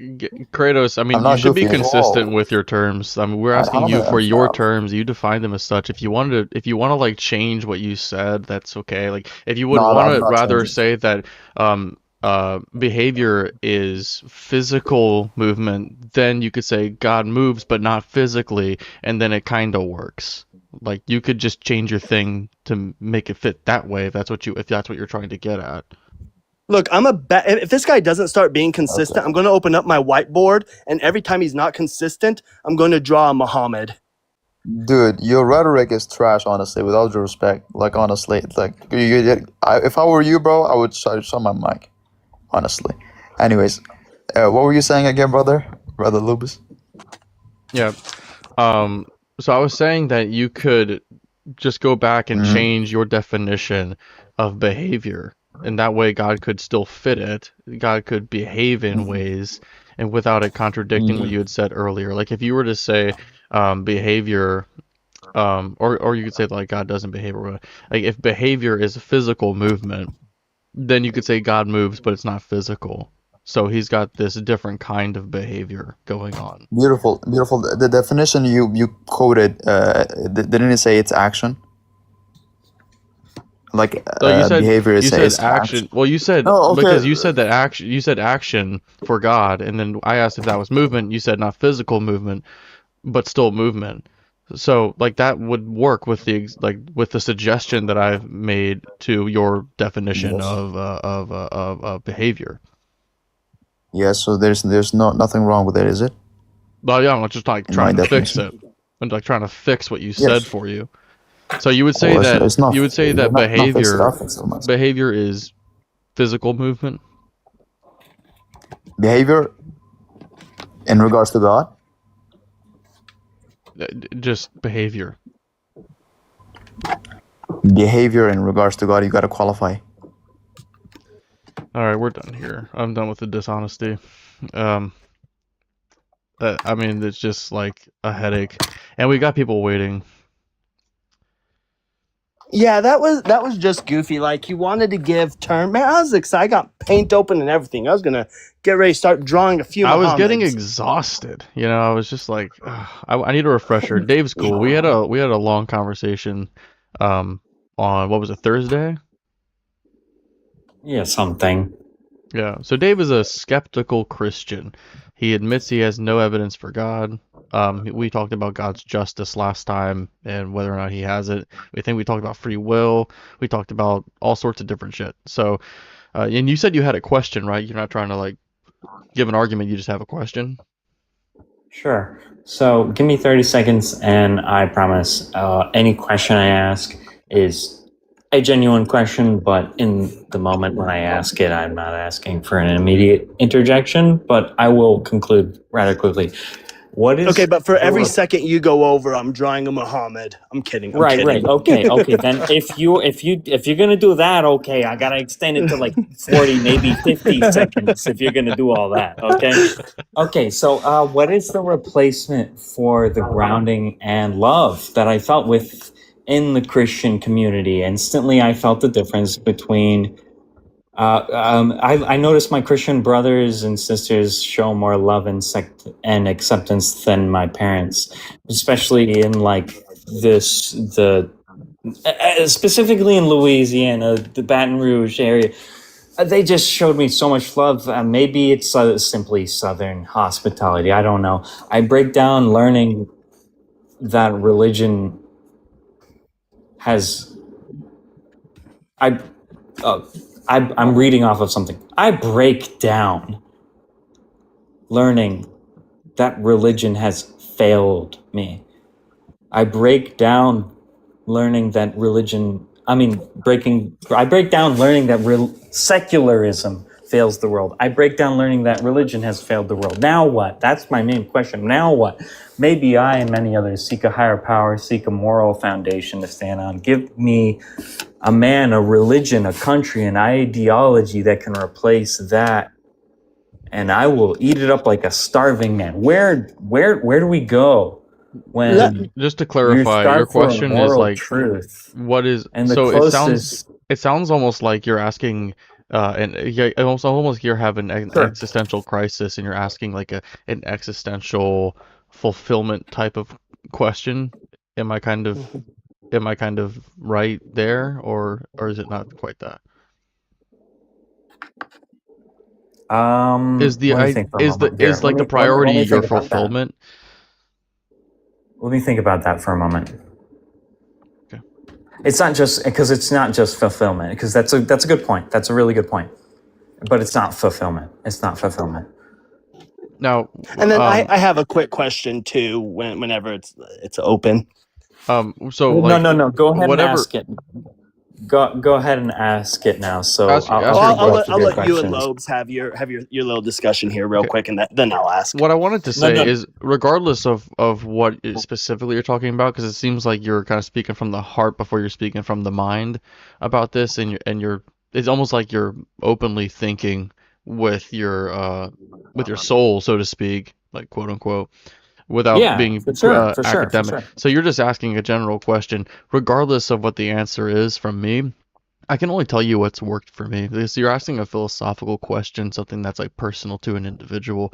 So unfortunately, but also maybe fortunately, depending on your perspective, this is something that you'll have to discover for yourself. And I would say get perspectives from a lot of other people. Now, I'm an absurdist, so you could look into absurdism and see if that kind of fits your idea. Now, you seem a little too optimistic to be an absurdist, but No, I cyber is appreciate absurdism. something else. I don't know what cyber's existential philosophy is, but a bunch of different people have a bunch of different. Maybe you're an idealist, cyber, or something. No, actually, I my haven't even next thought part about that it I was too going much. to say was actually that nobody can answer that. And it is actually the journey of life that is kind of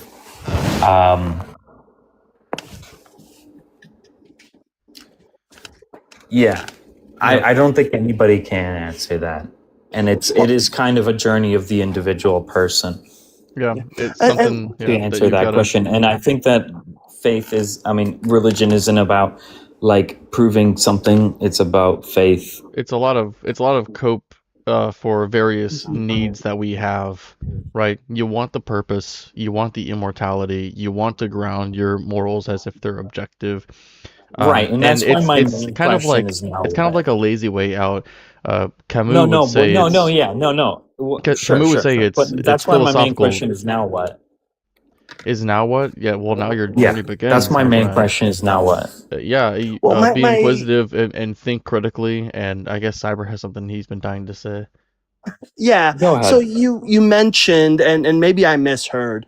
You mentioned that, like, in essence, religion has failed us, and secularism has failed us. What do you mean by that exactly? I'm curious.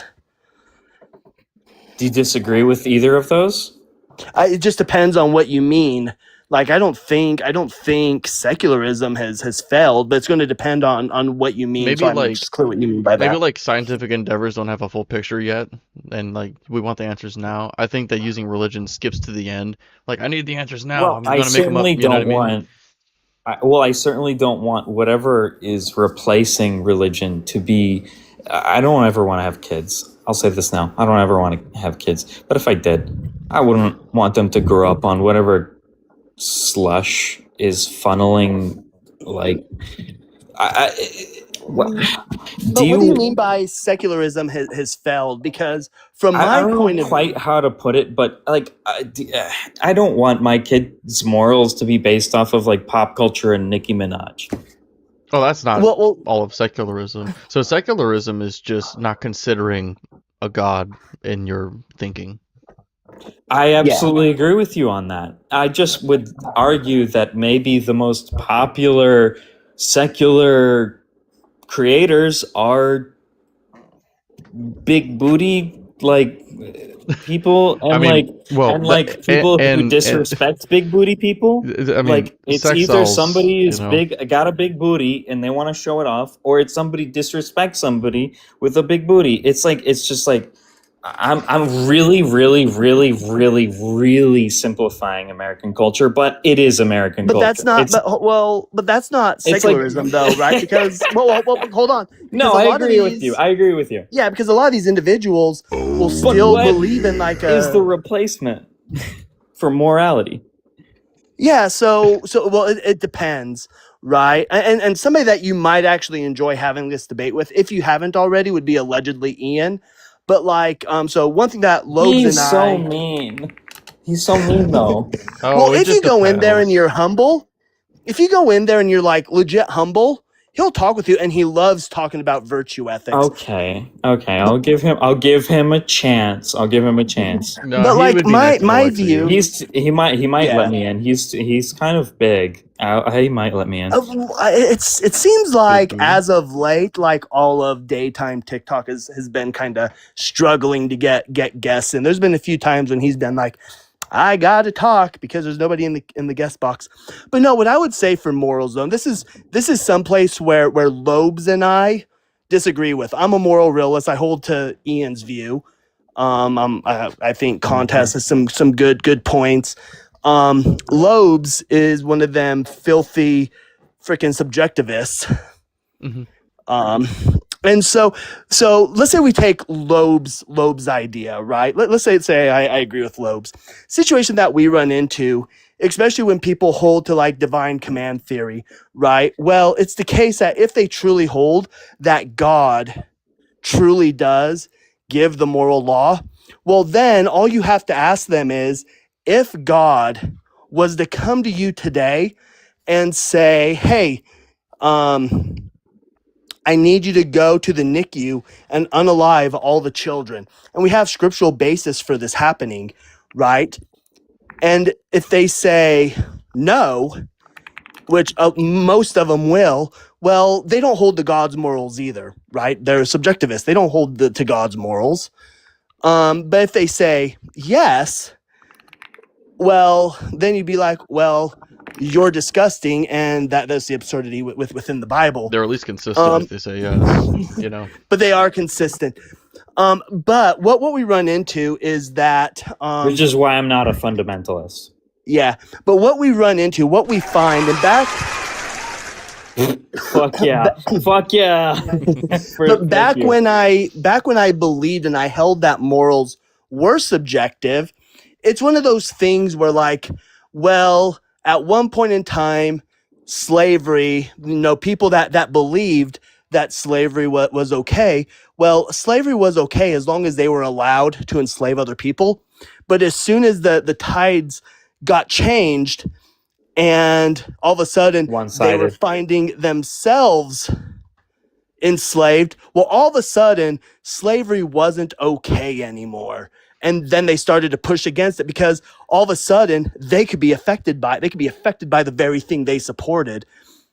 And so we would hold that we want to live in a society where and Lobes, how would you describe the society you'd want to live in? I don't want to put words in your mouth there. A society I would want to live in, ideally some kind of utopia. Not that it's realistic.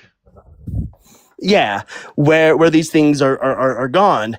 And as soon as you open up, well, schmurder is okay. Well, as soon as they come to the realization that, oh crap, that means I could be schmurdered, well, they're going to push against it. Slavery is okay. Well, crap, I can be enslaved. They'll push against it. And then you work towards a utopia. Yeah, and My if not them, view- like the ruling class, for example, they have a lot of, and I'll let you talk, Tiber. I just want to say real quick. Yeah. Like the ruling class, the uber rich people who have like they don't struggle in the same way as other people, so they're not going to consider the problems of like the poor person to really be problems. If somebody does this or that could never affect them because of their status. They don't have to worry about things, so they're not going to consider the issues of the lower class as like moral issues oftentimes, especially the longer time they spend rich. But their descendants somewhere along the line is not going to have the same money as them, and sometimes it's even the generation directly after them, their own children will not inherit their wealth, or they won't like make a name for themselves, and if they do, their kids might not, and if those kids do, their kids still might not. So if you value your lineage, you don't want to have kids, but like this isn't necessarily to you.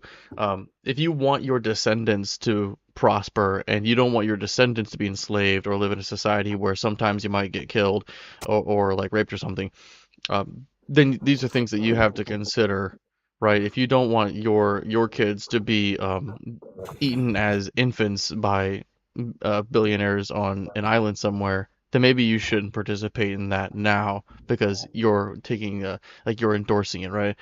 Obviously we are all of the same mindset here, but I think that's a psychology that is sort of dangerous. Now, you said your view, Cyber. Your view is Yeah, my view is I'm a moral realist with a whole.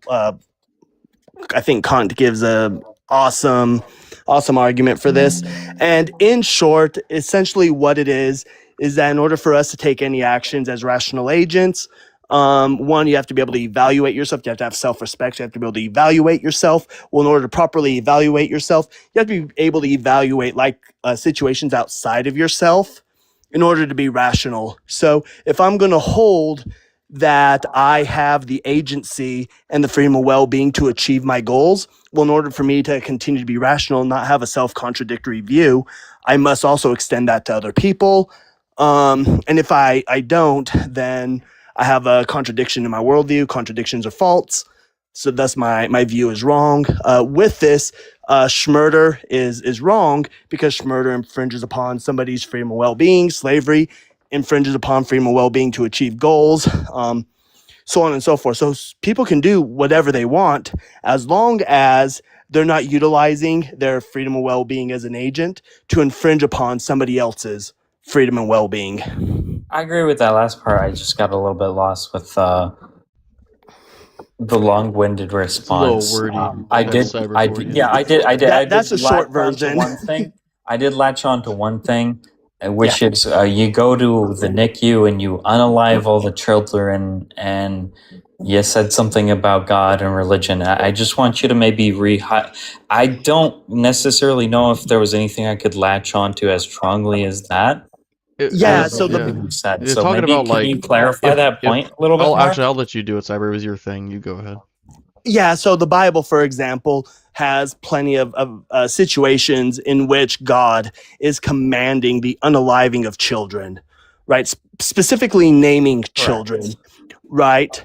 And so, and it's usually worded in such a way that you're going to unalive these children because them and their descendants are going to cause your ancestors. So it'd be like, my descendants are going to cause your descendants to fall away from believing in blah, blah, blah, blah, whatever God, insert God here.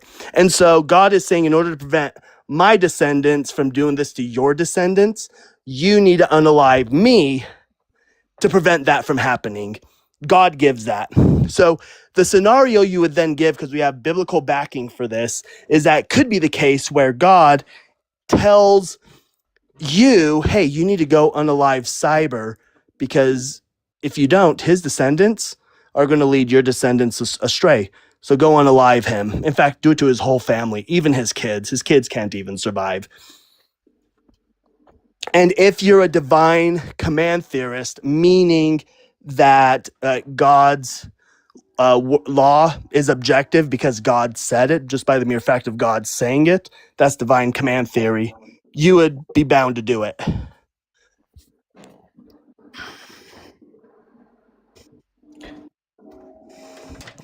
But under my view, as somebody who holds to secular objective morals, you don't do that because you're using your freedom of well-being as an agent to infringe upon my family's freedom of well-being to achieve their goals.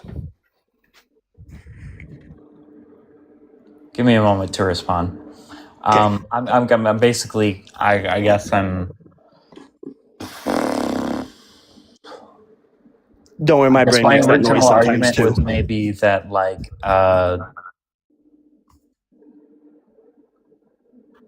maybe sort of. Is there a question in there somewhere that you want me to respond to, or are you making a statement more than anything? Because making a point. I guess I was just trying to clarify. I'm not what really you were finding asking. anything to latch onto other than that, the extreme statement of going to the NICU and unaliving a bunch of children. I don't know if I still don't know if I really understand. What's your question? relevance Maybe I there. can. Okay. I would kind of say that like there is perhaps an argument to be made that despite there being no proof of anything religiously speaking, that one might still be able to argue that my kid might still do better, morally speaking, if I instill some level of the fruits of the spirit, the treat your neighbor as you would Right. treat yourself. Okay, You know, Dave, like I see really where the you're whole coming. like I see core where you're of coming maybe from. like the good parts of the You can take. Bible. Here's And the perhaps thing. I'm almost done. I won't take too much longer. I won't take too much Okay. longer. I promise. I promise. The good parts of the Bible, the fruits of the spirit, the golden rule, blah blah blah. I know, and like where does man go when he has been starved for moral truth, and everywhere he's looked has proven to just be exploitational. Okay, so Dave, Not under my the worldview. the thing is though, Dave, I see where you're coming from, and I've had the same thought during my deconstruction. Sure, that's why Right, I'm here. I'd love to right, hear right, what right. your thoughts on this. Yeah, so these things that you value, that you would say are the good parts of the Bible, the things that you get value from, you evaluated these things and you came to the conclusion that there is value in them, and you would look at other parts of the Bible where God says, do this horrendous thing, and you're not a fundamentalist. You're going to judge God there and say, well, God was wrong for that.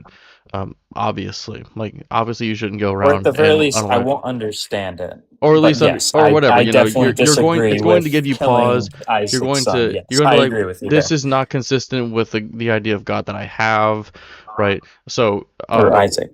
but you are the one making the value judgment on the things that God says. If God said only things that you disagreed with, like intuitively in the Bible, and you held that like God is a supreme moral arbiter, then you would just kind of be in a place where, well, God's definition is flipped. So like what I think is good, I'm actually wrong.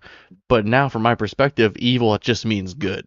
Right? Like being altruistic would be good because God thinks it's evil, and that like being altruistic, you see what I'm saying? Like you are the one who is evaluating the things that God's saying, and you feel the way that you feel about it because it's passing through your filter.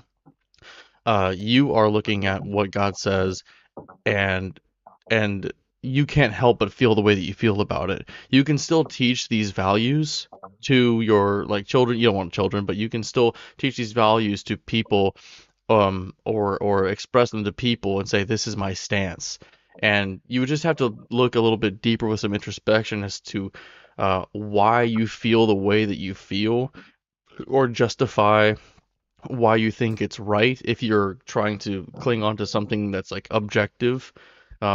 There's like people who are into philosophy like Cyber who could maybe help you down the objective route.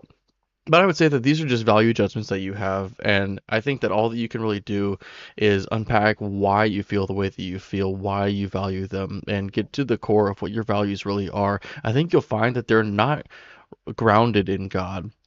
God does things that you sometimes agree with, and God does things that you sometimes disagree with.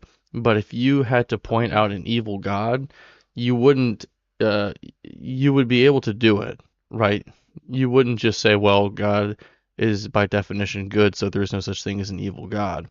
You have your values, and you can't help it. You can't help but have your values. So you don't need the religion. You just need the values, if that makes sense. I think I was a little redundant there at times. Right, and other than like BoJack Horseman and Family Guy, like where I guess I'm going back to my original question: what do I do now? Where do I get these moral values? And I got these moral values from Christianity. I can't really argue with the main message, which, as a non-fundamentalist, I see from the story of Jesus, which is just a story of acceptance and love. And I sat with those sinners and I accepted them and I loved them. And Can I give you a fresh perspective on I the story of recognized Jesus? when there were moments, perhaps, when I I recognize when there were moments, maybe perhaps, where they could have a better life, not only just morally, but doing the moral thing can improve your life practically as well. And I don't know how to argue with those parts, and I also don't know where else to find. My point was a that you don't need to better ground source it. for that. You don't need to ground it in God. You don't need to ground it in religion. You already Yeah, have and the That's value. the best grounding I can find. So now, Well, and I was gonna say that's the though, too, best is grounding I can find. well, I think you have in a the present moment. Well, I think Replace you it. have a. Well, I think Replace you it. have a. Well, I think we have a flaw though. Because the law certainly doesn't. Well, but hold on. Replace it right now. Replace it. I think we have a flaw though in some of your logic here though, because Sure, go you ahead. have this presupposition that like Jesus was for everybody, and that's not the case. Mark 7, Jesus quite literally chastises the Pharisees. The Pharisees start out by chastising him because they have a tradition of washing hands, and he says, why are you guys chastising me for this tradition of not washing hands? You guys aren't even following the actual Torah. Why aren't you guys unaliving children? Right? Jesus fully supports the Torah. Jesus has no problem calling a Syrophoenician woman or a Canaanite woman a dog, straight up, essentially calls her an ethnic slur, has no problem doing that. He makes it very clear that the only people that he is there for are the Israelites and the lost Israelites. He's He not has- there for anybody else. You It's not clarify. He until has no problem idea calling of- who a dog. He has no problem calling who a dog. Sluts. Is that what is he arguing? He's calling a dog. somebody who's not an Israelite. As he's traveling through Syria, he comes through this town, and there's this woman who, depending on the story changes. She's either Syro-Phoenician or she's Canaanite, call them the same thing, but she's not an Israelite. And her daughter is possessed. And she's going to Jesus and is like, help my daughter, help my daughter. And he and his disciples come to him and say, or the apostles, they come to him and say, hey, she won't leave us alone. And he goes to her and says, I'm not here for you. Like, the food that I have isn't for you. It's for the lost sheep of Israel. And I'm not going to throw it to the dogs. And she says, well, even the dogs get the crumbs, can eat the crumbs. And I could go read the actual scripture to read it. Yeah. So only once she humbles herself and acknowledges that, and just so you know, during this time period, even today, calling somebody a dog is an extremely ethnic slur, even today in the Middle East. Sure. But back then, Sure. right? So he's straight up like calling her a dog, referring to her as a dog, and only helps her once she humbles herself and acknowledges what he views her as, right? And when you read about him healing people, it's always him like actually physical contact, right? Somebody has to reach out and touch his garb. He has to spit in their eyes, rub dirt on I have them. an But argument. it requires physical contact. But with this girl, he couldn't even be bothered to go visit the girl. He just said, yeah, because you've done this, you've had faith, she's healed. And then he goes on his way. Unless he was just like full of shit have an right there. Like, I'm not gonna help her. I'm not gonna go and give her the physical contact. I'm gonna Yeah, by tell her what she time- wants to hear to get her off my back. By the time she runs to the house and comes back, we're gone. Boys, get ready to run. Yeah. I mean, he gave her the crumbs, didn't he? That's not my argument. That's not my response. That was a joke. That was a Well, joke. yeah. That was a joke. But the point is, though, is only Everybody after. laughed really hard after, blah, blah, blah. Okay, so here's my actual argument. All right, so let me put it this way, right? Let me just put Jesus in two different time periods. God, in the time that you just named, and saying do dogs not deserve to be? All right, I concede. I concede, but I'll continue with the argument. I'll continue with the argument, and well, you'll see how quick. You Well, don't real need quick, to talk. that- You don't that's- need. I conceded. I conceded. You, Well, I'd say you that's don't not need, even the you don't worst need to part, argue though. with me. I'm about to concede. You don't need to. You won. Let me go ahead and finish.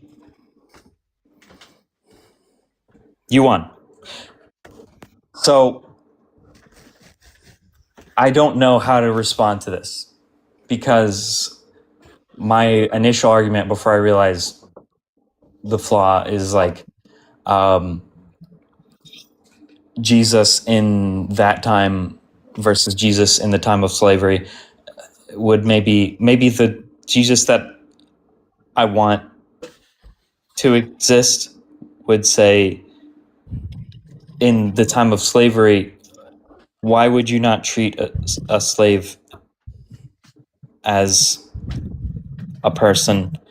And you know what Jesus said about slaves? And in the time of Jesus' time, why would you not treat a Gentile as a person? And then I realized the word crumb just sticks out way too much to me, and I just don't understand why that word would be used.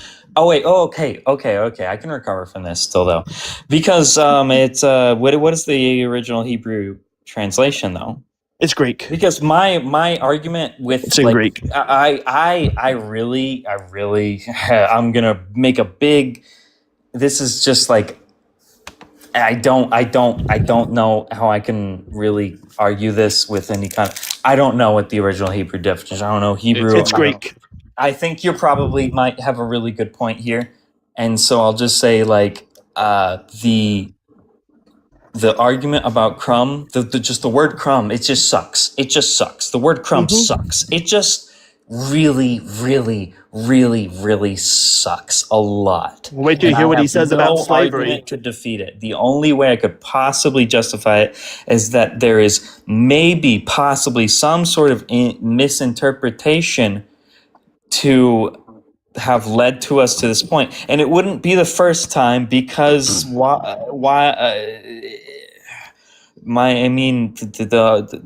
whole gay thing. I mean that was all just a mistranslation. That's a big argument. Wait till you hear what Jesus said about slaves. Jesus. Tell me. Go ahead. So Jesus told in parables. Because you won that one. So go ahead. Next So one. Jesus speaks in parables, right? And in one of the parables, he talks about this master. He's leaving, right? Again, referring to his second coming, right? So Jesus is the master, and he leaves one of his slaves in charge. And this slave who he leaves in charge is extremely lazy. And he doesn't do anything. He doesn't do his work, doesn't do his job. He doesn't even make sure that the other slaves are doing their job. Can you tell me what book this is? Yeah, I can go find it real quick, tell you which book it's in. No. Go ahead. I don't want you to do all that. It's fine. Yeah. Just keep going. And I can message it to you too. But when the slave not when the slave, so the slave gets lazy, doesn't do anything. And when I know what parable you're talking about. Yeah. And then when the master comes back, and the slave didn't know he was coming back in, this is talking about the second coming of Jesus.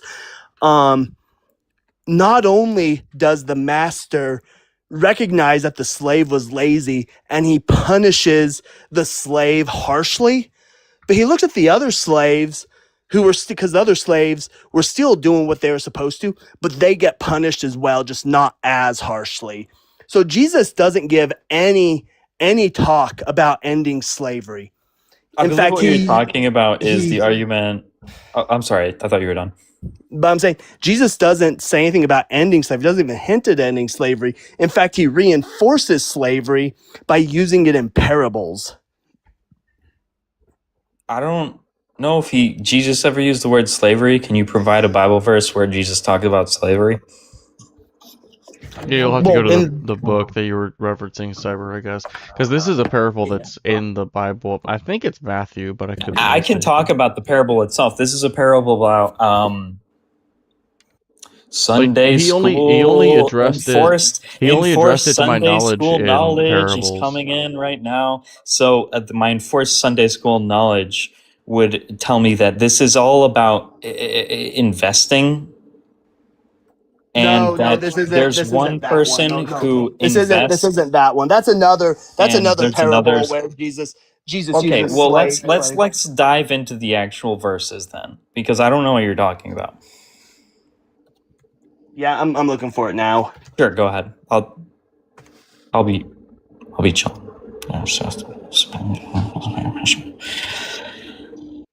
In the meantime, I'll put this on. Hey, thanks for everybody for being here. We're joined with Cyber Deconstruction tonight. Special surprise, because he was ghosting us for a little while there. And of course, Dave. Above Dave is my backup account, Two Lobes. I have not had Two Lobes up here for y'all to follow in quite a while, so do so now if you haven't already. I think it's important to have a backup account, and this one does not even have 300 followers. I think I'm like 4,000 something on my main, so I've got to pump the numbers up on the second one. Thanks for being here. Thanks for all the taps. 13,000 is really great. To the roughly 100 of you who are in here, I appreciate you guys. I also have a Discord server. I'm going to be getting off here very shortly.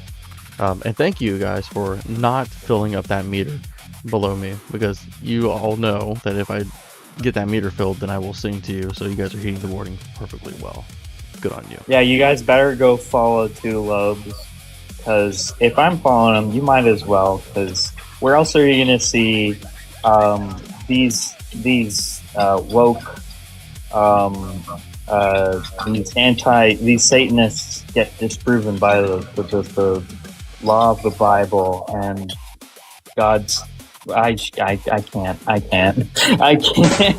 make Did I up save it with the rim shot at the end? I can't even make this shit up. Maybe it's like a. All right. That was a joke. All right, you ready? You got the Bible verse? Yep. So it's going to be in Luke chapter 12, and we're going to go to verse 41. Peter said, "Lord, are you telling this parable for us or for everyone?" Because he tells like 3 or 4 different parables in this chapter. And the Lord said, "Who then is the faithful and prudent manager, and whom is his master will put in charge of his slaves to give them their allowances of food in the proper time? Blessed is that slave whom his master will find at work when he arrives. Truly, I tell you, he will put that one in charge of all his possessions. But if that slave says to him, 'My master is delayed in coming,' and begins to beat the other slaves, men and women, and to eat and drink and get drunk, the master of that slave will come on a day when he does not expect him, and at an hour he does not know, and will cut him in pieces and put him with the unfaithful. That slave who knew what his master wanted, but did not prepare himself or do what was wanted, will receive a severe beating. But one who did not know and did what deserved a beating will receive a light beating. For everyone whom much has been given, much will be required. From the one whom much has been entrusted, even more will be demanded." So we have three individuals here, essentially. We have 3 slaves. You have the slave who is left in charge, and he has essentially started, essentially stealing from the master while the master's gone. He started, treating the slaves like they were his own. He started eating and drinking the master's food and wine. He gets unalived, right? Gets cut to pieces, unalived. And then the other slaves who knew what they were supposed to be doing, they just didn't do it. Well, they're just going to get a severe beating. And then the slaves who knew what they were supposed to do and they did do it, but they're slaves. Slaves get beat. Well, they're going to get a light beating, right? Because they're slaves. Of course, they're going to mess up. But the fact that we're having slave terminology used here, and we're just reinforcing slavery. It's like normalizing it, right? Yeah. Can you tell me what part says Jesus is okay with slavery? Yeah, he's using in the parable. He's It's normalizing not it. that he's Okay, like it's not that he's saying that doesn't mean deliberately. he's It's the saying that's not implication. So here's the thing. This is an sure. implication that he's okay with it because he's using it in a parable and doesn't condemn. He never condemns it. In fact, he also says later on, or I think it is later on in the gospel that not one jot or tittle from the law should be removed until all is accomplished, and that would include the Levitical laws about slavery. And the not just the ones where you can purchase them, but for the war laws, where if you were to siege somewhere, offer them peace. Would you enslave Nazis? No, I mean we Okay. would we No. would make them prisoners, but I guess it depends on what you mean by slavery. Yeah, I wouldn't say that we should own them as property. That's what I mean when we say slavery. It's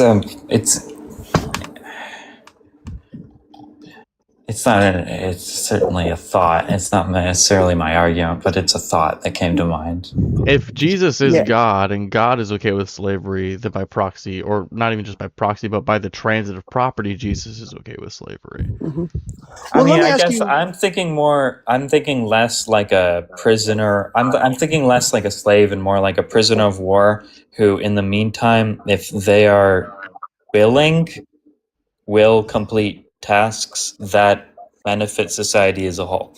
Well, let me ask you a And perhaps question. in the time of old man, like ancient man, like this was a situation that, okay, actually not necessarily a situation of old history and old what society was like back then. More an argument maybe perhaps for this whole original argument that I brought up, that there's perhaps some element of mistranslation potentially here, in that like it's perhaps not about like enslaving somebody to Even the oldest manuscripts we have are still going to utilize the same Greek words.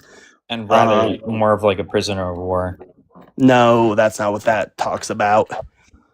In fact, in Leviticus, right? Mm-hmm.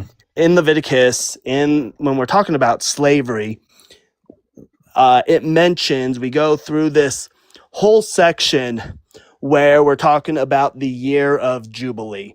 Now, the year of Jubilee happens every. Hold on, because that's a YouTube channel. Do you mean the YouTube channel? Because I imagine you don't. No, the year of Jubilee is a year every Please 40 educate me. years. Yeah, every 40 years there's a year of Jubilee in Judaism. The YouTube right? channel's not mentioned anywhere in the Bible, in case anybody was wondering. Yeah, it's in Doesn't Existicus, chapter 5. Doesn't verse, Existicus. Yeah. Have you said that before? Chapter 5, verse 1. The YouTube channel Jubilee, which is Rage Bait. But no, but we get this year of Jubilee. And in the year of Jubilee, if you're an Israelite,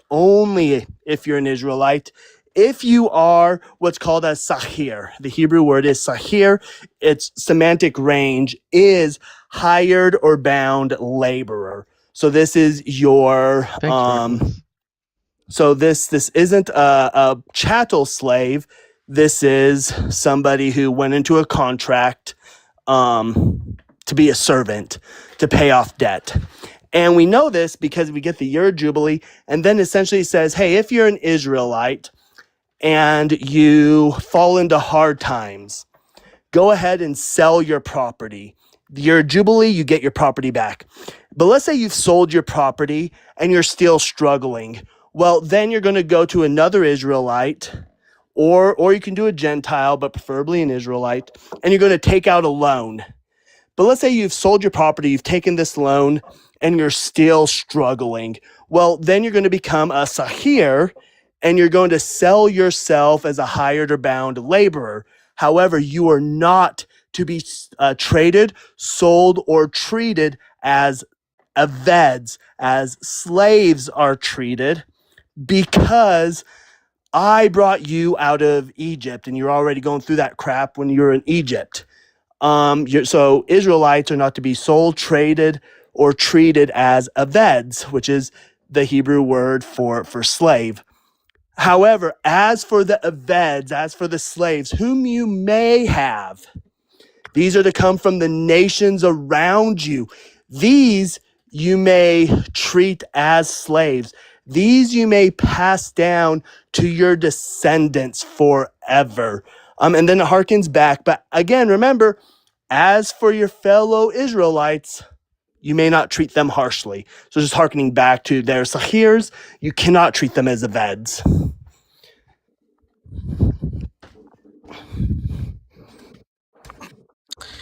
So, And then we I get think into I'll. Exodus where you can beat them. And as long as your slave survives a day or two, there is no punishment because they are your property, and there's no punishment. So I've been trying to multitask here, so I'm so I'll go ahead and say,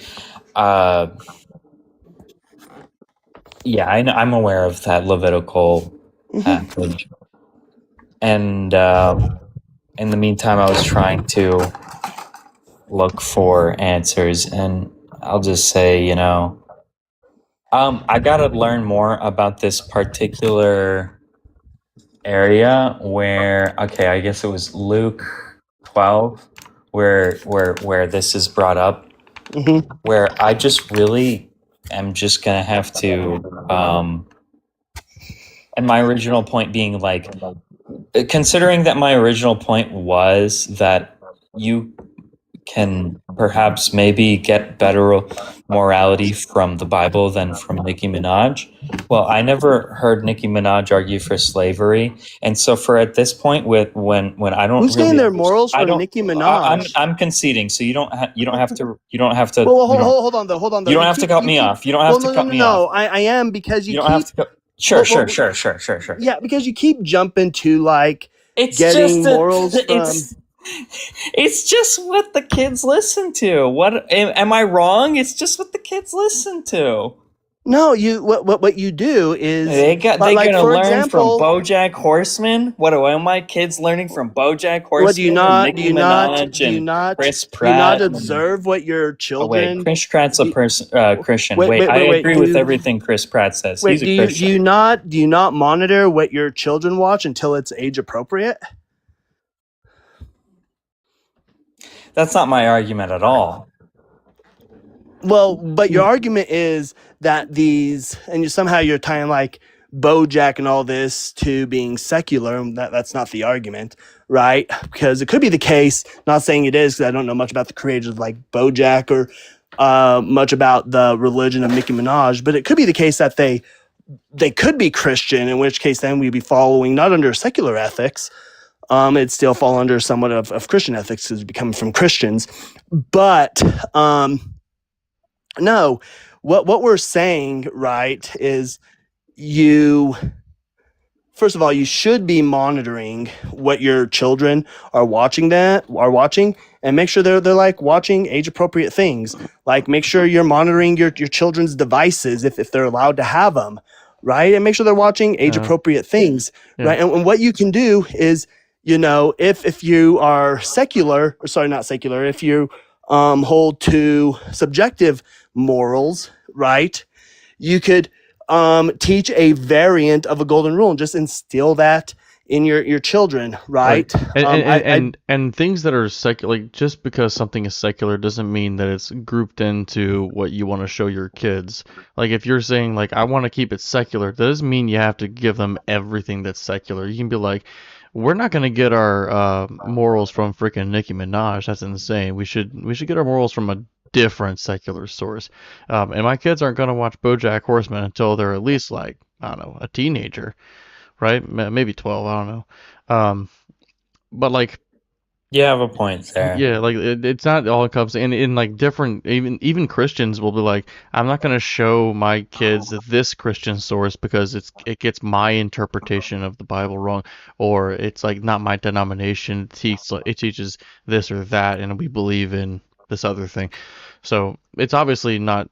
I mean, if somebody is like a secular person and they're like bad in your opinion, then they're a bad example of secular morals. But if somebody's a secular person and they're good in your opinion, then they would be a good example of secular morals. So there is still a spectrum to be had, even if we exclude everything that is not like if we exclude everything that involves God.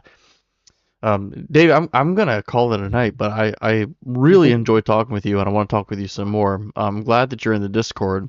That new person is you, right? You said your name was D. That was your name. Yeah. Okay. Yeah. I was like, it's not L, and that's not the same name, but he said D, and Dave starts with D. I bet it's Dave. Anyways, yeah. So thanks for coming back, man. I really like talking to you. You're really like easy to talk to, and it's because you're actually open-minded and Yeah, I'm skeptical not and trying to stuff. fight. I'm just trying to understand. Yeah, and I was totally cool with ditching the prompt to talk with you about your Thanks. struggles in deconstruction because I think it's really important. It's more important than the prompt, in my opinion, if somebody's coming in earnest about this type of shit. So, and Cyber, thanks for joining me. I'm glad that I'm seeing you again. I guess you were really busy for a while, but it's good to have you back. Yeah, I'm going and real quick. So yeah, Dave, hop on Ian's live, talk with him, and for everybody here, including you, Dave, read into ethics. Ethics. So you have morals, but ethics are like the reasons why, right? So like the reasons why we do what we do, that'd be ethics. And so just study up on ethics, right? And that's probably what's going to be more important when it comes to teaching the next generation is teaching them virtue ethics. I think that's super important. It's not about the morals themselves, it's the virtue ethics, why we do what we do, and teach it to them. Right, and like a the non-fundamentalist. My formalization final of it. statement as well. You got your final statement. My final statement as well is just like I'm a non-fundamentalist. I don't think that like some singular verse that Jesus said, "Oh, everybody should be who's not Israelite should be enslaved," is some kind of argument against Christianity. Because I'm not a fundamentalist. I don't think you can. It's written by humans who are evil people. And I don't think you can just name a single verse that, like, from evil people. You get my point. You get my point. But like, you Yeah. have a good point as well. You have a good point as well. So Well, thank you for being open, Dave. thanks for sharing. Yeah, absolutely. And shit, you can come back tomorrow, the next day, and the following day, whatever day. I won't prioritize people who I've talked to before already, but I'll make it a point that if you are requesting, I'll try to get to you specifically because I really do enjoy our talks, especially if it's later in the evening, because then we can really hash this out. We won't have to worry too much about it. But yeah, thanks for coming up, man. I'm glad to have you in our little community here. You're well welcomed. Hey, can we get W's in the chat for Dave? He's really chill. And he's got a cool PFP. I like Death Note.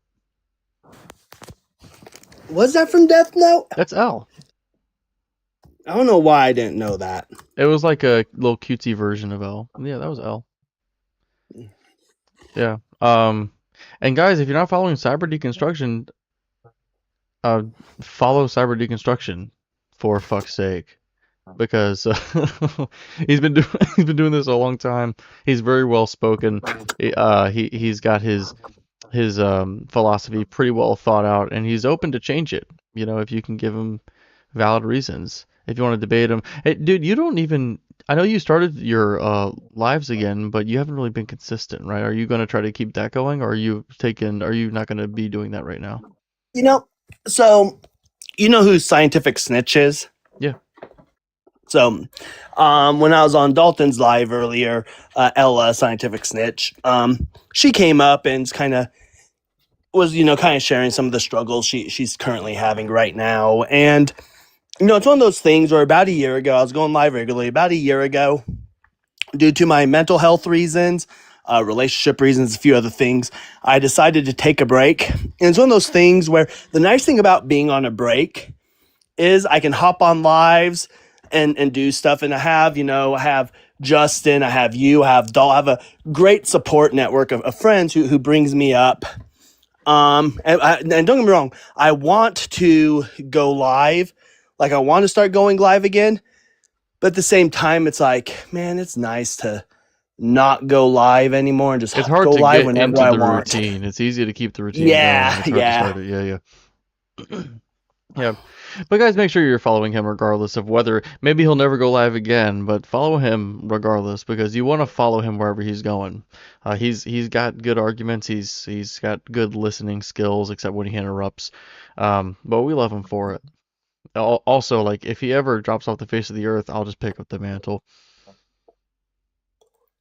If you know, you know. I am Cyber. Just kidding. I've never heard you change your voice ever, and that didn't sound a thing like you. Oh my god. That wasn't even funny and I geeked out. It's way too late. Alright, well, everybody, let's see who we can raid. I'm gonna check. So, you're I think we too should late go to follow raid Tulip, that but fuck Lobes. fuck Lobes. Well, hang on, let me check from my main account here because I'm not following the same people. Oh, I'm gonna play the outro shit here. Dubba dubba dubba. Wait, this one. Oh yeah, we're gonna go raid some motherfucker. I hope this person's live. Oh damn it. They let him use that as his username, some motherfucker.